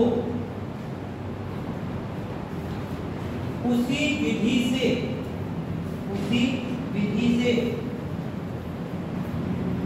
हटाया जा सकता है, उसी विधि से हटाया जा सकता है जिस विधि से सर्वोच्च न्यायालय के न्यायाधीश को, जिस विधि से सर्वोच्च न्यायालय के न्यायाधीश को हटाया जाता है, जिस विधि से सर्वोच्च न्यायालय के न्यायाधीश को हटाया जाता है। हाँ, केवल मुख्य न्यायाधीश को नहीं, मुख्य निर्वाचन आयुक्त, ठीक है? सुप्रीम कोर्ट के सभी न्यायाधीश को एक प्रोसेस से हटाया जाता है। चाहे मुख्य न्यायाधीश हो, चाहे और कोई न्यायाधीश हो, और चाहे हाईकोर्ट का न्यायाधीश, सबको हटाने की प्रक्रिया सेम है, यही प्रक्रिया है। ठीक है, सबकी यही प्रक्रिया है, चाहे मुख्य न्यायाधीश हो, चाहे आगे कोई न्यायाधीश, कोई सा न्यायाधीश हो, सबको हटाने की प्रक्रिया है। तो बस यहाँ पे जो मुख्य निर्वाचन आयुक्त है इसको उसी विधि से हटाया जाएगा जैसे सुप्रीम कोर्ट के न्यायाधीश को हटाया जाती है। अगला पॉइंट लिख लो, अन्य निर्वाचन आयुक्तों को, अन्य निर्वाचन आयुक्तों को, अन्य निर्वाचन आयुक्तों को राष्ट्रपति के द्वारा, अन्य निर्वाचन आयुक्तों को राष्ट्रपति के द्वारा केवल मुख्य निर्वाचन आयुक्त, केवल मुख्य निर्वाचन आयुक्त की सिफारिश पर ही, मुख्य निर्वाचन आयुक्त की सिफारिश पर ही हटाया जा सकता है, हटाया जा सकता है। ठीक है, ये चीजें आपकी हो गई निर्वाचन आयुक्त के संबंध में। आप देखो, अगर आपसे मेंस में किसी तरीके का क्वेश्चन पूछा जाए तो मेंस में आपको पहले से लेके चलना पड़ेगा, पॉजिटिव नेगेटिव दोनों चीजें कई बार पूछी जा सकती है निर्वाचन आयुक्त को लेके। तो मेंस के भी पॉइंट ऑफ व्यू से आपको ध्यान रखना है। जैसे आपसे अगर क्वेश्चन आ जाए इस इलेक्शन कमीशन को लेने को, तो ये चीज ध्यान रखना है कि इसके कुछ पॉजिटिव यानी कि कह सकते हैं इनकी शक्तियां, इनकी शक्तियां, और फिर इसके साथ साथ आपको कुछ आलोचना के पॉइंट्स भी याद रखने हैं कि कहां पर कोई भी हमारी संस्था है, हर संस्था में कहीं ना कहीं कोई ना कोई सुधार की गुंजाइश बनी रहती है। तो यहाँ पर कौन सी समस्या है निर्वाचन आयोग के बारे में, तो शक्तियां एवं स्वतंत्रताएं, शक्तियां एवं कार्य एक देख लेते हैं और इनकी स्वतंत्रताएं थोड़ी सी अलग देख लेते हैं। निर्वाचन आयुक्त की स्वतंत्रता, स्वतंत्रता में अगर बात करें तो जितने भी निर्वाचन आयुक्त होते हैं इनको जो वेतन भत्ता दिया जाता है, इन वेतन भत्तों में पदावधि के दौरान, पदावधि के दौरान कटौती नहीं की जा सकती, कटौती नहीं, चाहे वेतन भत्ता हो या कोई और सुविधा हो जैसे छुट्टी वगैरह हो, इनमें किसी प्रकार की, जब तक अपने पद पर रहेंगे तब तक उनमें किसी प्रकार की कोई कटौती नहीं की जा सकती। क्योंकि अगर वेतन भत्तों में कटौती कर रहे हैं तो सीधी सी बात है कहीं ना कहीं मतलब प्रभाव में लेने का एक साधन हो जाएगा। जैसे निर्वाचन आयोग का ऐसे सोचने लगे कि सरकार के अगर सरकार के प्रोजेक्ट चले जाएंगे तो वेतन काट देंगे थोड़ा सा, अगर ये डर हो, ऐसा अगर निर्वाचन आयोग का डर हो तो किसके सपोर्ट में बोलेंगे, सरकार के सपोर्ट में बोलेंगे। यदि निर्वाचन आयोग एक ऐसी संस्था जिसको तो निष्पक्ष रहना चाहिए, किसी की तरफ नहीं बोलना चाहिए, तो अगर ऐसा कोई डर हो कि अरे वेतन काट देंगे, ठीक है, तो निर्वाचन आयोग निष्पक्ष रह पाएगा क्या, पहले ही कह देंगे कि तुम आराम से निश्चित रहो, चाहे प्रधानमंत्री के बारे में बोलो, चाहे विपक्षी के बारे में बोलो, किसी के बारे में बस निष्पक्ष होकर बोलो, तुम्हारे वेतन भत्तों में किसी प्रकार की कोई सुविधा में कोई कटौती नहीं की जाएगी। ठीक, तो स्वतंत्रता कानून तक निर्धारित हो जाती है।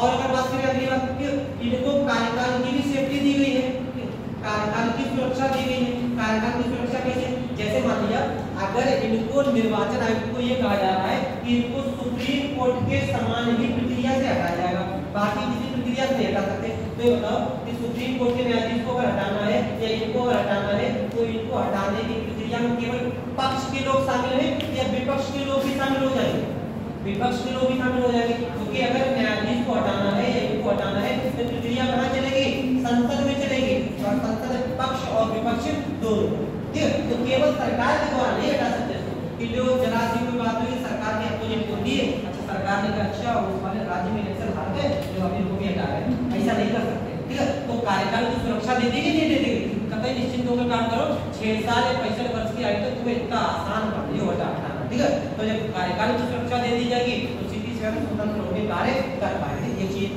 और अगली बात कि जो अन्य निर्वाचन आयुक्त है, अन्य निर्वाचन आयुक्त है, अन्य निर्वाचन आयुक्तों को सरकार ऐसे हटा ही नहीं सकती है। कैसे हटाएगी, जब तक चीफ इलेक्शन कमिश्नर नहीं देगा तब तक इनको नहीं हटा सकती, काफी हद तक स्वतंत्रता मिल जाती है।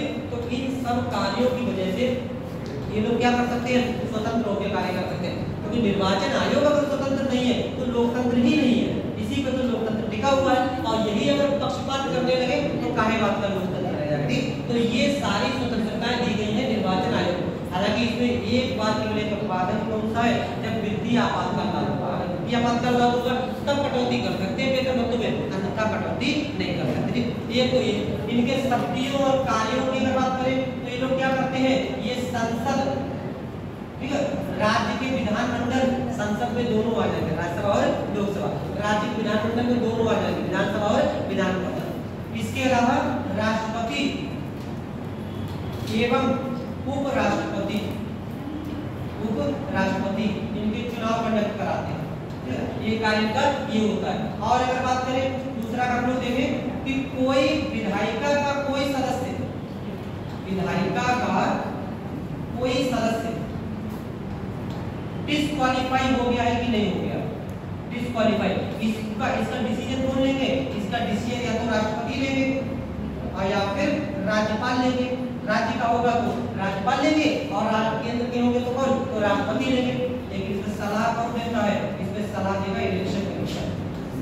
ध्यान देना, डिस्क्वालिफिकेशंस के अलग-अलग कॉन्सेप्ट होता है। अगर कोई व्यक्ति एंटी डिफेक्शन लॉ के तहत डिस्क्वालीफाई हो जाता है, ठीक है, दलबदल विरोधी कानून के तहत अगर कोई डिस्क्वालीफाई हो जाए तो फिर उस पर डिसीजन कौन लेगा? पीठासीन अधिकारी लेगा।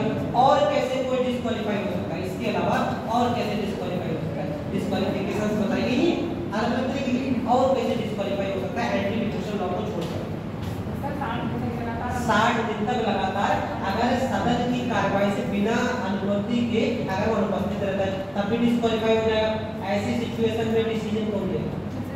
जैसे कोई सांसद है वो लगातार 60 दिन तक नहीं आ रहा, डिस्क्वालीफाई हो गया, कौन डिसीजन लेगा ऐसी सिचुएशन में? पीठासीन अधिकारी। बता कौन डिसीजन लेगा?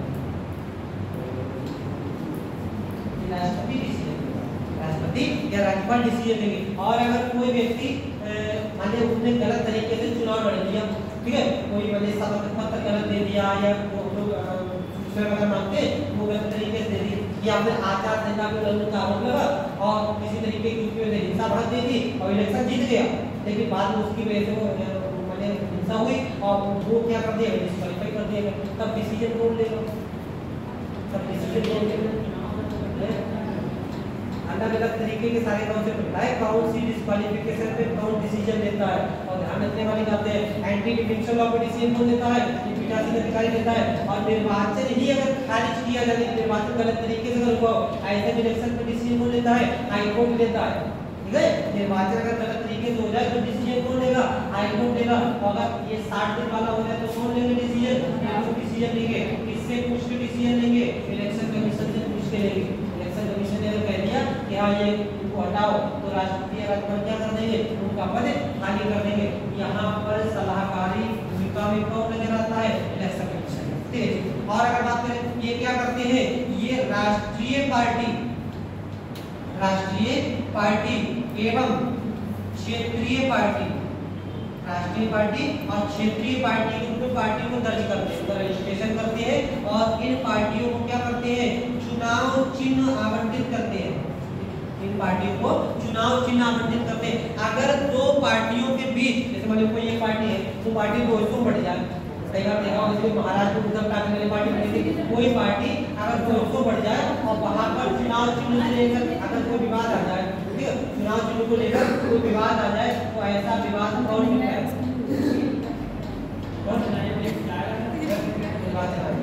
बताओ, जैसे मान समझ गए बात कहने का, जैसे समझ लो, जैसे मान लिया कोई पार्टी ले सकते हैं, जैसे उद्धव ठाकरे वाली पार्टी 200 बढ़ गई थी तो चुनाव चिन्ह को लेकर विवाद हो गया तो नहीं होगा? वो करना हमारे पास चुनाव चिन्ह, वो कर हमारे पास चुनाव चिन्ह, हम ओरिजिनल वाले हैं, हम ओरिजिनल वाले हैं, ऐसे ऐसे विवाद हो जाएगा कि नहीं हो जाएगा? तो इसको कौन निपटाएगा कि चुनाव चिन्ह किसको आवंटित करें? जैसे मान लिया इस समय सरकार किसकी है? मान लिया बीजेपी की सरकार है, मान लिया बीजेपी की सरकार है और बीजेपी का ये कमल का फूल इनका अपना चुनाव चिन्ह है, ठीक है। तो बहुत से गाँव भी देखते होंगे, मैंने खासकर किसी पार्टी को नाम से ना पहचानना, उसके चिन्ह से पहचानते हैं।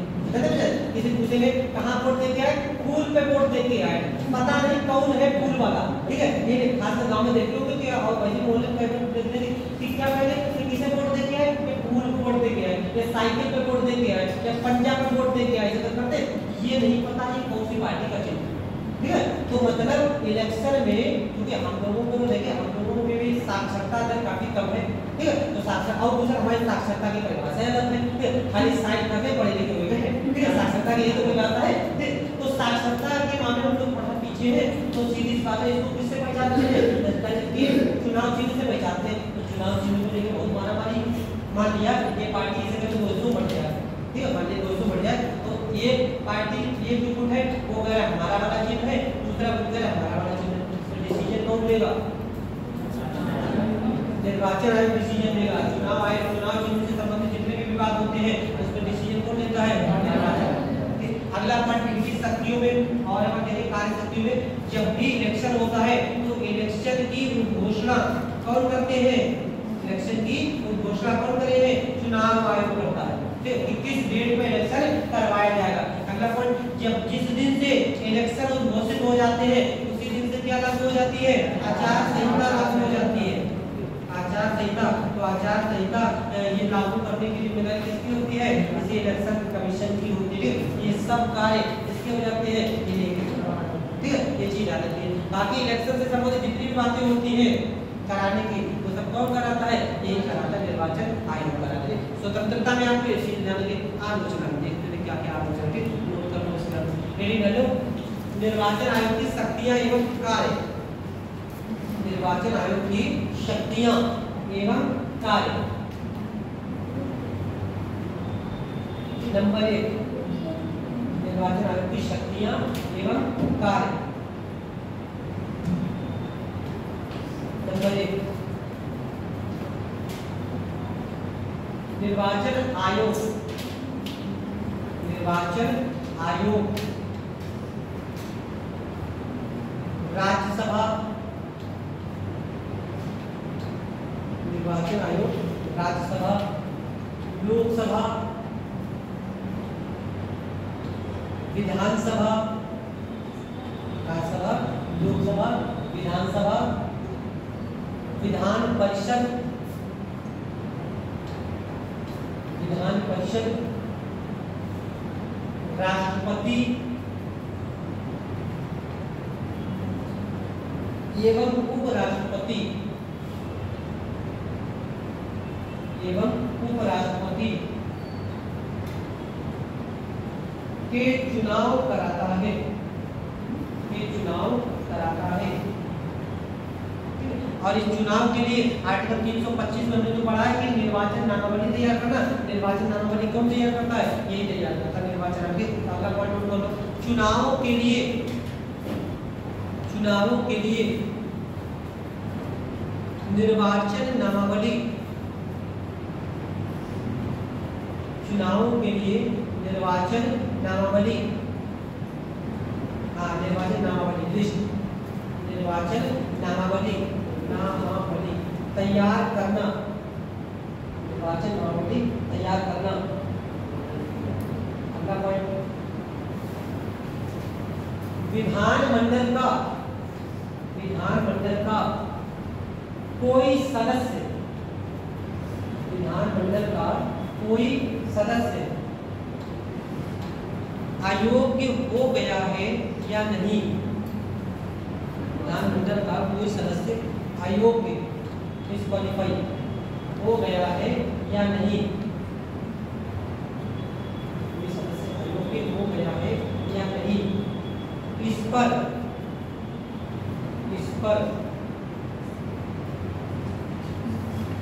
राष्ट्रपति,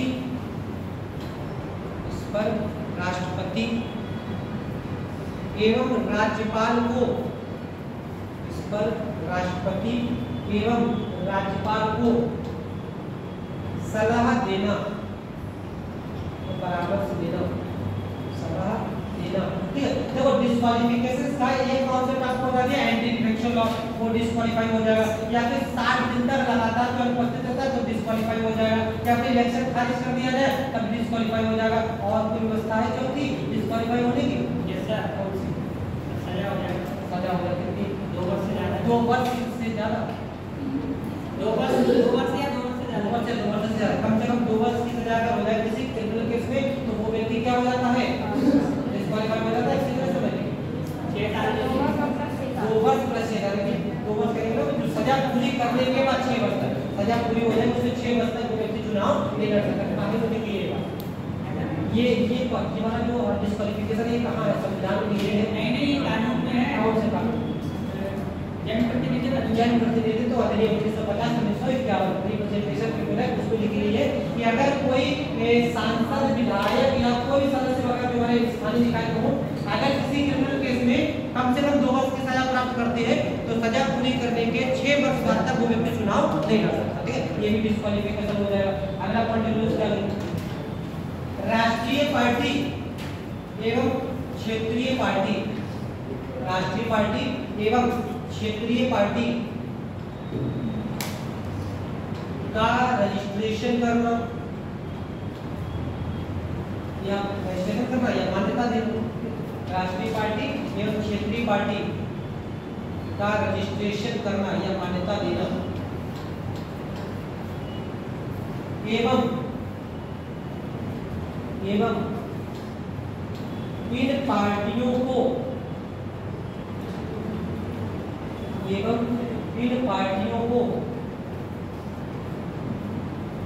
चुनाव चिन्ह आवंटित करना, चुनाव चिन्ह आवंटित करना,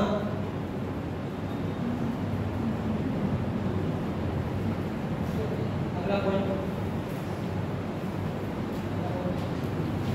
चुनाव का नोटिफिकेशन,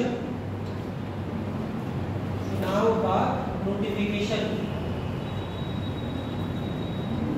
या घोषणा, चुनाव का नोटिफिकेशन जारी करना, चुनाव का नोटिफिकेशन जारी करना। अगला पॉइंट, आचार संहिता लागू करना, आचार संहिता लागू करना, आचार संहिता लागू करना। और कोई कार्य बचा है? ये कार्य बचा है, जैसे देखोगे कि जो हम लोग आर्टिकल 356 की जब लोग बात करें तो आर्टिकल 356 के तहत जब किसी राज्य में राष्ट्रपति शासन लगाया जाता है, किसी भी राज्य में अगर राष्ट्रपति शासन लगाया जाए तो राष्ट्रपति शासन के बारे में आपको बताया था कि जब किसी राज्य में राष्ट्रपति शासन लगाते हैं तो उसके बाद संसद से अनुमोदन दिलाना होता है। अनुमोदन कितने समय में दिलाना होता है? अनुमोदन दिलाना होता है 2 माह पर, 2 माह के अंदर संसद से अनुमोदन दिलाना पड़ेगा। इसके बाद ये कंटिन्यू हो जाएगा और कंटिन्यू करने पर हर 6 माह पर फिर से अनुमोदन दिलाना पड़ेगा। ऐसे करके कितने समय तक जारी रह सकता है? 3 साल तक जारी रह सकता है। 3 साल के बाद तो हर हाल इलेक्शन कराना ही कराना, चाहे कुछ भी हो जाए। लेकिन इससे पहले एक प्रोसेस और होती है, जैसे मान लीजिए 2 महीने का अप्रूवल मिल गया, इसके बाद अनुमोदन कराते हैं, फिर अनुमोदन कराया, अगर 2 बार अनुमोदन करा दिया मतलब 1 साल तक राष्ट्रपति शासन लागू है। इसके बाद यहाँ पर इलेक्शन कराना पड़ेगा। इलेक्शन तब नहीं कराएंगे अगर निर्वाचन आयोग ने राष्ट्रपति या राष्ट्रपति से कह दे कि अभी निर्वाचन यानी चुनाव कराने की पद्धतियां नहीं है, ठीक है, तब यहाँ पर चुनाव नहीं कराया जाएगा। और ऐसे करके फिर कितना बढ़ा देंगे? 3 साल तक बढ़ा सकते हैं, ठीक है। तो मैक्सिमम 3 साल तक तो बढ़ाएंगे, लेकिन बीच में 1 साल में ब्रेक लगाएंगे, ठीक है। 1 साल हो जाने का ब्रेक लगाया जाएगा। यहाँ पर इलेक्शन की प्रक्रिया बनाई जाएगी। अगर निर्वाचन आयोग सलाह देते हो पहले की प्रक्रिया नहीं है चुनाव कराने की, तब इस राष्ट्रपति शासन को कंटिन्यू करके 3 साल तक लेते रहेंगे। 3 साल के बाद तो कराना ही कराना, ठीक है। अगर होना चाहे तो पहले 1 साल में हो सकता है, लेकिन 1 साल के बाद कंटिन्यू तब करेंगे जब निर्वाचन आयोग ने प्रमाणित कर दे कि इलेक्शन नहीं करा सकते, ठीक है। तो ऐसा नहीं कि बस मन हो रहा है 3 साल तक लगाई देते हैं, ऐसे नहीं लगाएंगे। 1 साल तक लगा सकते हैं। 1 साल के बाद अगर बढ़ाना है तो निर्वाचन आयोग ने प्रमाणित करे कि चुनाव कराने की प्रक्रिया नहीं है, तब इसको बढ़ाकर कितना करेंगे? 3 साल तक करेंगे। ये कार्य वाले ऐसे करने में, ऐसे देखो जिन राज्यों में राष्ट्रपति शासन, जिन राज्यों में राष्ट्रपति शासन लागू होता है, जिन राज्यों में राष्ट्रपति शासन लागू होता है उन राज्यों में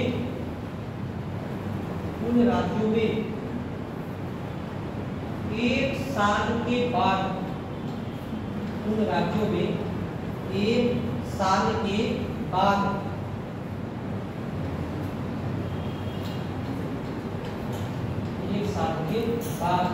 भी राष्ट्रपति शासन, 1 साल के बाद भी राष्ट्रपति शासन तब लागू रहेगा 1 साल के बाद भी राष्ट्रपति शासन तब लागू रहेगा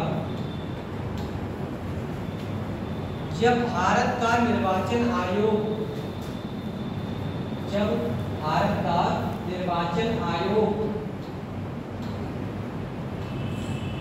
राष्ट्रपति को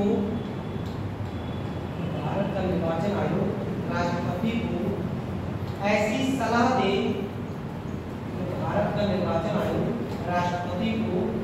सलाह दे कि अभी राज्य में चुनाव कराना संभव नहीं है। अभी राज्य में चुनाव कराना संभव नहीं है। अगला लिखो आयोग की स्वतंत्रताएं। तो ये सलाह बाध्यकारी है। ये सलाह बाध्यकारी है राष्ट्रपति के मानने के लिए। नहीं, ये जो निर्वाचन आयोग की सलाह देगा। हाँ, ये राष्ट्रपति, क्योंकि ये राष्ट्रपति को कई प्रकार से सलाह दी जाती है मंत्रिपरिषद को, ना राष्ट्रपति का, क्योंकि इलेक्शन कौन कराएगा? निर्वाचन आयोग कराएगा। अब निर्वाचन आयोग कह रहा है कि हम ये इलेक्शन कराइए नहीं पाएंगे, तो राष्ट्रपति को नहीं कराने देंगे, नहीं ही होंगे। तो ये प्रकार से बाध्यकारी ही है। जैसे मान लिया हम यहाँ पे पढ़ाने के लिए आए, हम यहाँ पे पढ़ाने के लिए आए और पैसे तो पढ़ाना ही पढ़ाना है, लेकिन हमें कहीं आज नहीं पढ़ा पाएगा, तबीयत बहुत ज़्यादा खराब हो, नहीं है पढ़ा पाएंगे, तो ये चाहे अधिकारी समझ लो, चाहे जबरदस्ती से बाध्यकारी हो जाएगी। भाई अब हम पता ना करें, नहीं तबीयत बहुत ज़्यादा खराब, बैठ पाएंगे पर पढ़ा ही नहीं पाएंगे, तो जब नहीं पढ़ाना तो पड़ेगा, ये तो बाध्यकारी हो जाएगी। चाहे अधिकारी समझ लो, चाहे क्योंकि इलेक्शन कराने की जिम्मेदारी किसकी है? निर्वाचन आयोग की। और वही कह रहा है कि निर्वाचन भी करा ही नहीं सकते, व्यवस्था ऐसी निर्वाचन करा ही नहीं सकते। तो ये प्रकार से राष्ट्रपति क्या है? बाध्यकारी ही होने का दिखा नहीं चाहिए कि बाध्यकारी है, लेकिन इंडायरेक्टली ये बाध्यकारी नहीं है, क्योंकि जो संस्था चुनाव करा रही वही सक्षम नहीं है चुनाव कराने में। तो ऐसी सिचुएशन में राष्ट्रपति को बढ़ा देंगे और कहां तक लेके जाएंगे? 3 साल तक लेके जाएंगे। ऐसे अगला पॉइंट लो, आयोग की स्वतंत्रताएं। आयोग की स्वतंत्रताएं नंबर 1, स्वतंत्रताएं। आयोग की स्वतंत्रताएं नंबर 1, निर्वाचन आयुक्तों के पदावधि के दौरान, निर्वाचन आयुक्तों के पदावधि के दौरान, पदावधि, निर्वाचन आयुक्तों के पदावधि के दौरान उनके वेतन भत्तों,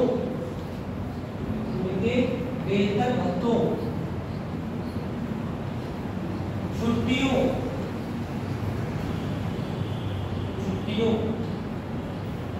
सुविधाओं आदि में कोई कटौती नहीं की जा सकती। सरकार के या किसी की भी संस्था के अगर किसी संस्था पर दबाव बनाना हो तो उसके कई तरीके हो सकते हैं। वेतन भत्तों में कटौती करने के लिए करेंगे, वेतन भत्ता काटने के लिए, तो ये भी एक प्रकार का दबाव है। या छुट्टियां अलग अलग तरीके से, छुट्टियां नहीं मिलेंगी वो भी एक दबाव है। कहते हैं पता है छुट्टियां हैं लेकिन बावजूद छुट्टी नहीं दी जा रही, तो ये भी एक प्रकार का क्या हो जाएगा? दबाव हो जाएगा। बाकी कोई सुविधा जैसे मान लिया कह रहे हैं भाई आवास खाली करो, किसी और को देंगे, तो ये भी एक प्रकार का दबाव ही है। तो ऐसी कोई किसी तरीके की कोई कटौती नहीं की जा सकती जब तक वो व्यक्ति अपने पद पर है। अगला केवल वेतन भत्तों कटौती की जाती कब?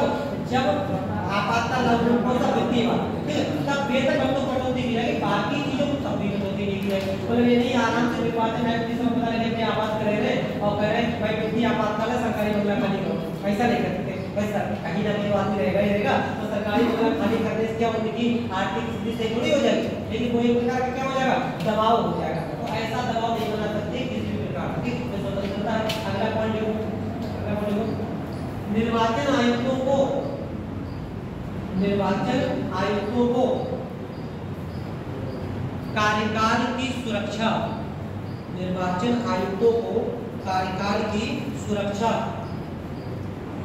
प्रदान की गई है।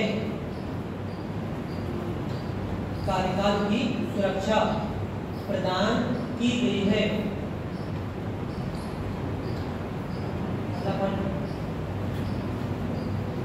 मुख्य निर्वाचन आयुक्त से हटकर या मुख्य निर्वाचन आयुक्त के अलावा, मुख्य निर्वाचन आयुक्त के अलावा अन्य निर्वाचन आयुक्तों को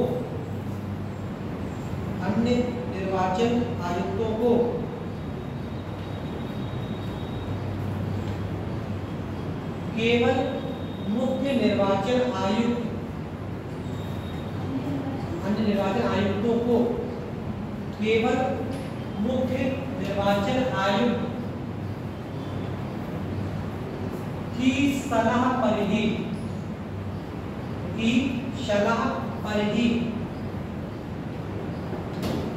हटाया जा सकता है। ठीक है, ये चीजें इतनी ध्यान रखनी है। अब अगर आपको मेंस में कहीं पे लिखने को आ जाए तो मेंस में आपसे चुनाव आयोग की आलोचनाएं पूछी जा सकती हैं, चुनाव आयोग के समक्ष उपस्थित चुनौतियां पूछी जा सकती हैं। ये सब चीजें अगर आपसे बाई चांस पूछी जाए तो बहुत छोटी-छोटी शॉर्ट रिकॉर्ड ध्यान रखो। जैसे आलोचना की अगर बात करें तो संविधान में, पूरे संविधान में कहीं पर भी निर्वाचन आयुक्त है इनकी योग्यता का कहीं पर भी कोई कॉन्सेप्ट नहीं लिखा गया। ठीक है, कहीं पर भी नहीं लिखा गया है कि निर्वाचन आयुक्त बनने के लिए योग्यताएं क्या होंगी। सीधी सी बात है, सरकार अपने आप योग्यता डिसाइड करेगी कि क्या योग्यता हुई, और जब सरकार अपने आप योग्यता डिसाइड करेगी तो सीधी सी बात है ये आलोचना हो जाएगी किसकी, निर्वाचन। भाई इतना बड़ा पदाधिकारी है तो उसकी कोई ना कोई मेंशन की जानी चाहिए, लेकिन संविधान में कहीं पर भी इनकी कोई योग्यता मेंशन नहीं की गई। पहली बात। दूसरी बात, इनकी जो शक्तियां हैं, जो भी शक्तियां इनकी डिसाइड की गई है, ये शक्तियां संविधान में कहीं पर भी नहीं लिखी गई है। ये संसद और राष्ट्रपति के द्वारा बनाई जाती है। ऐसी शक्तियों का संविधान में स्पष्ट रूप से कहीं पर भी कोई मेंशन नहीं किया गया है कि कौन कौन सी शक्तियां निर्वाचन आयोग को दी जाएगी। पूरे लोकतंत्र का जो पिलर है, जिसमें लोकतंत्र पूरा टिका हुआ है, उसकी शक्तियां ही नहीं लिखी गई संविधान।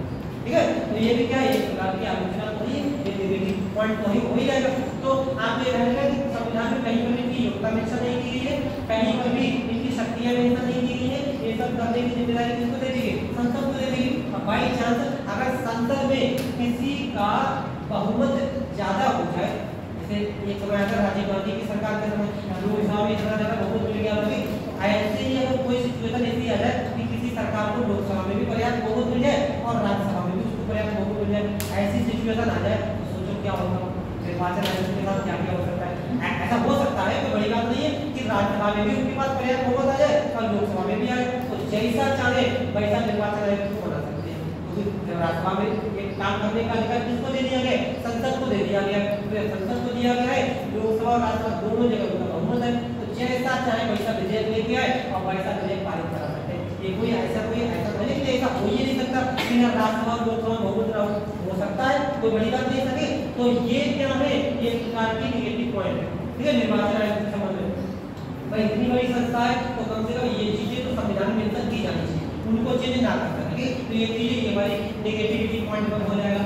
लेकिन अगर आपसे पूछा जाए कि इनकी हमने चुनौतियां क्या क्या है, निर्वाचन आयोग के सामने चुनौतियां क्या क्या है, तो चुनौतियों को आप लोग कई बार करंट अफेयर्स के हिसाब से मेंशन कर सकते हैं। जैसे वर्तमान में कई बार ये चुनाव आयोग पर एक आरोप भी लगाया जाता है कि जो हमारी वोटिंग मशीन क्या होती है, ईवीएम को लेकर जनता आरोप लगाए जाते रहते हैं कि ईवीएम हैक कर ली जाती है। एक तरीके की चैलेंज है। ठीक है, जब भी अगर कभी आपको निर्वाचन आयोग के सामने देखने को आ जाए तो निर्वाचन आयोग कितना भी पारदर्शी तरीके से काम कर रहा है, लेकिन अगर ऐसा आरोप लगाया जा रहा है तो इस आरोप को मतलब जो है क्लीन कर पाना ये निर्वाचन आयोग के समक्ष क्या है, बहुत बड़ी चुनौती है। ठीक है, अगर पूरे संस्था में इतनी बड़ी हम लोग की 42 करोड़ की आबादी है, ठीक है, और इतनी बड़ी आबादी में अगर निर्वाचन आयोग में अगर कोई उंगली उठा रहा है तो ये प्रकार से लोकतंत्र पे उंगली उठाने के समान है। तो ऐसी चुनौती से निपटना ये किसके लिए जरूरी है, चुनाव आयोग के लिए जरूरी है। अब कैसे निपटता है वो चुनाव आयोग जाने, आप बताएंगे कैसे निपटेंगे। ठीक है, ये आपको बता ये चीज लिखनी पड़ेगी आपको कि हाँ कोई समस्या का लिखेंगे मेंस में, जब आपको समस्या लिखेंगे तो उस समस्या का समाधान भी लिखेंगे। ठीक है, जैसे सिविल सर्वेंट आपको जो समस्या नहीं ढूंढनी है कि यहाँ पे समस्या है, वो समस्या है, वो समस्या है, समस्या का समाधान भी तो बताना है। तो ईवीएम को लेकर जो चुनौती उत्पन्न होती है। दूसरी बात, कई बार जैसे इस समय ही विपक्ष के लोग काफी तक आरोप लगाते हैं कि चुनाव आयुक्त किसके कंट्रोल में काम कर रहा है, केंद्र सरकार के कंट्रोल में काम करता है। वर्तमान में जो हमारे इस समय चुनाव आयुक्त है ज्ञानेश कुमार कोई मतलब बहुत ज्यादा आरोप लगे हुए हैं, ठीक है, लग रहा है नहीं लग रहा है, तो ये चीज है। अब वो अपनी व्यवस्था है किसी तरीके से चाहे कुछ भी करो, लेकिन ये आपको चैलेंज के तौर पे जानेगा। वीवीपैट मशीन आई है, ठीक है, वीवीपैट मशीन को लेकर क्या किया जाता है, जैसे वीवीपैट मशीन है, इसमें क्या किया जाता है कि हर मशीन ईवीएम की हर मशीन में वीवीपैट नहीं है, ठीक है, कुछ स्पेशल मशीन होती है उन्हीं में क्या कर दिया जाता है वीवीपैट मशीन लगाई जाती है। जैसे वोट करेंगे तो वोट करेंगे उसमें मशीन में थोड़े समय के लिए फोटो आता है, ठीक है, इस तरीके से वीवीपैट मशीन ये चल रही है। और अगर बात करें इसके अलावा नोटा, ठीक है, तो नोटा की अगर बात करें नन आ जाएगा, पूरी मशीन है, मशीन में सबसे लास्ट में क्या है नोटा है, लेकिन नोटा कैसा है, नोटा बेकार है, ठीक है, नोटा कैसा है, नोटा बेकार है। क्यों बेकार है, क्यों बेकार है, सब बेकार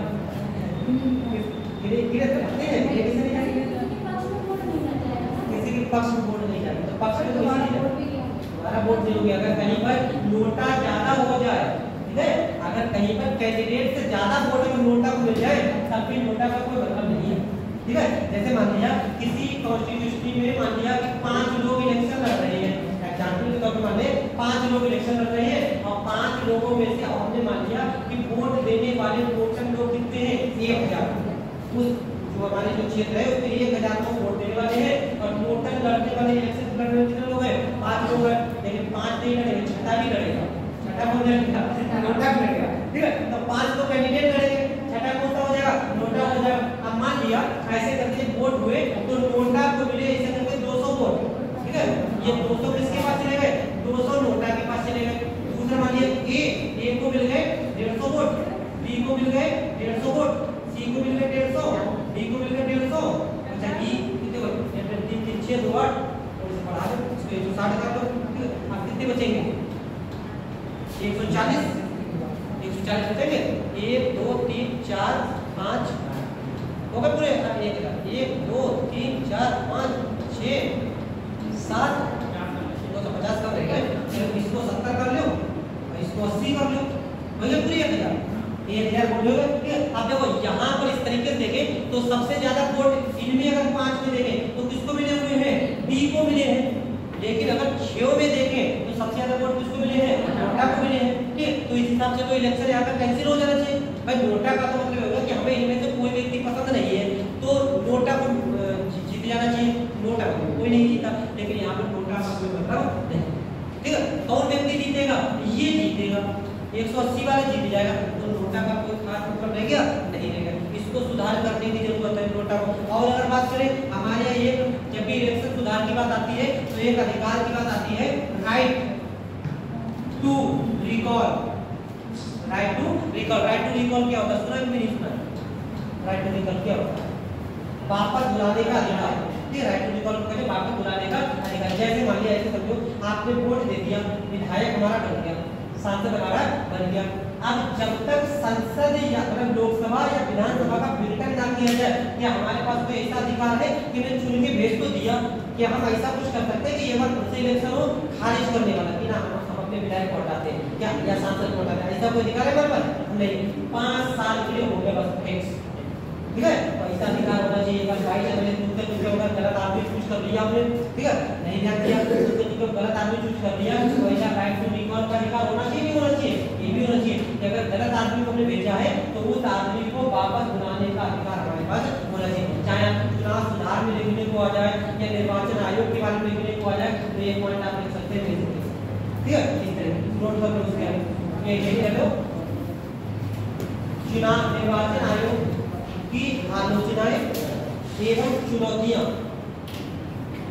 निर्वाचन आयोग की आलोचनाएं एवं चुनौतियां। नंबर 1 निर्वाचन आयोग की आलोचनाएं एवं चुनौतियां। नंबर 1 संविधान में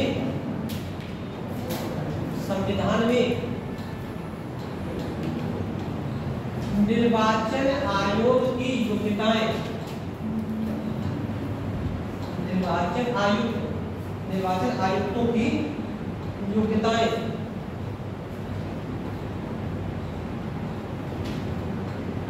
क्या बोलते हैं मेंशन कोई नहीं, मेंशन नहीं करो, ठीक है। निर्वाचन आयोग की योग्यता मेंशन नहीं की, क्या बोलते हैं मेंशन कोई नहीं, नहीं लिखी गई कैसे भी करके लिख लो, कुछ भी लिख लो। निर्वाचन आयोग की योग्यताएं नहीं लिखी गई ऐसे करके लिख लो। हाँ, निर्वाचन आयोग की योग्यता नहीं लिखी गई है, हाँ उल्लेखित, हाँ उल्लेखित बोल दिया, क्या होता है उल्लेखित बोल दिया, हाँ मेंशन कर रहा है उल्लेखित कर, निर्वाचन आयोग की योग्यताएं उल्लेखित नहीं की गई है। अगला पॉइंट, संविधान में स्पष्ट रूप से, संविधान में स्पष्ट रूप से निर्वाचन आयोग की शक्तियां, निर्वाचन आयोग की शक्तियां निर्धारित नहीं की गई हैं, निर्वाचन आयोग की शक्तियां निर्धारित नहीं की गई हैं। एक और निर्धारित करता है, संसद निर्धारित करती है, ठीक है। जैसे आर्टिकल 327, 328 बताए गए। 327 में क्या है, संसद की कानून बना नहीं सकती, और 328 विधानमंडल की कानून बना नहीं सकती। तो कौन डिसाइड करेगा ये, राज्य विधानमंडल, संसद करते हैं, राज्य विधानमंडल डिसाइड करेंगे और संसद करेगा, भारत में, ठीक। तो ये तो संविधान के अंदर किया जाना चाहिए, लेकिन नहीं किया गया। तो ये सब करने का अधिकार किसको दे दिया गया, संसद को दे दिया गया। कोई ऐसी सरकार आ जाए जिसका बहुमत जेको से ज्यादा हो रहा है, तो वो निर्वाचन आयोग को ऐसी जगह ऐसा कर सकता है, नहीं कर सकता, प्रोपोर्शनल रखेगा। अगला पॉइंट को उसका निर्वाचन आयोग के समक्ष, निर्वाचन आयोग के समक्ष निष्पक्ष चुनाव, निष्पक्ष चुनाव ये चुनौती रहती है, निष्पक्ष चुनाव ये चुनौती रहती है। अगला पॉइंट, ईवीएम से संबंधित आरोप, अगली चुनौती कौन सी है, ईवीएम से संबंधित आरोप। इससे पहले निर्वाचन आयोग के समक्ष निष्पक्ष चुनाव की चुनौती रहती है, निष्पक्ष चुनाव की चुनौती, चैलेंज, निष्पक्ष चुनाव की चुनौती रहती है। अगला पॉइंट, ईवीएम से संबंधित आरोप, EVM electronic voting machine, EVM से संबंधित शिकायतें या आरोप निर्वाचन आयोग पर, ईवीएम से संबंधित आरोप निर्वाचन आयोग पर, निर्वाचन आयोग की निष्पक्षता पर, निर्वाचन आयोग की निष्पक्षता पर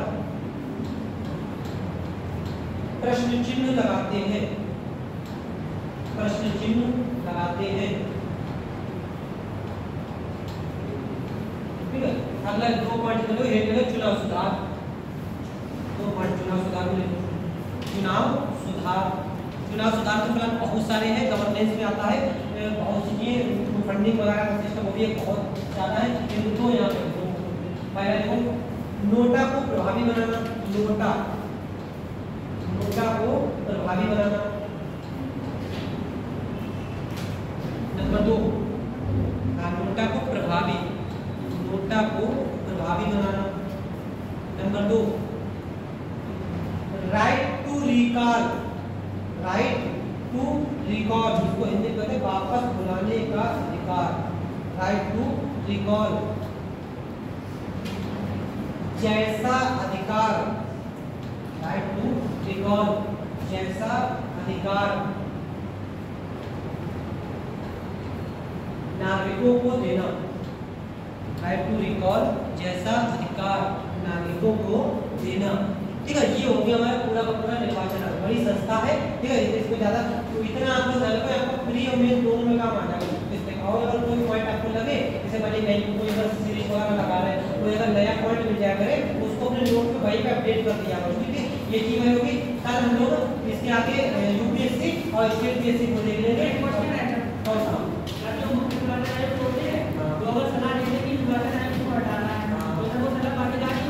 राष्ट्रपति के लिए, राष्ट्रपति को निर्वाचन आयोग एक स्वतंत्र संस्था, ठीक है। ये स्वतंत्र संस्था ये राष्ट्रपति को मानना पड़ती है। कौन?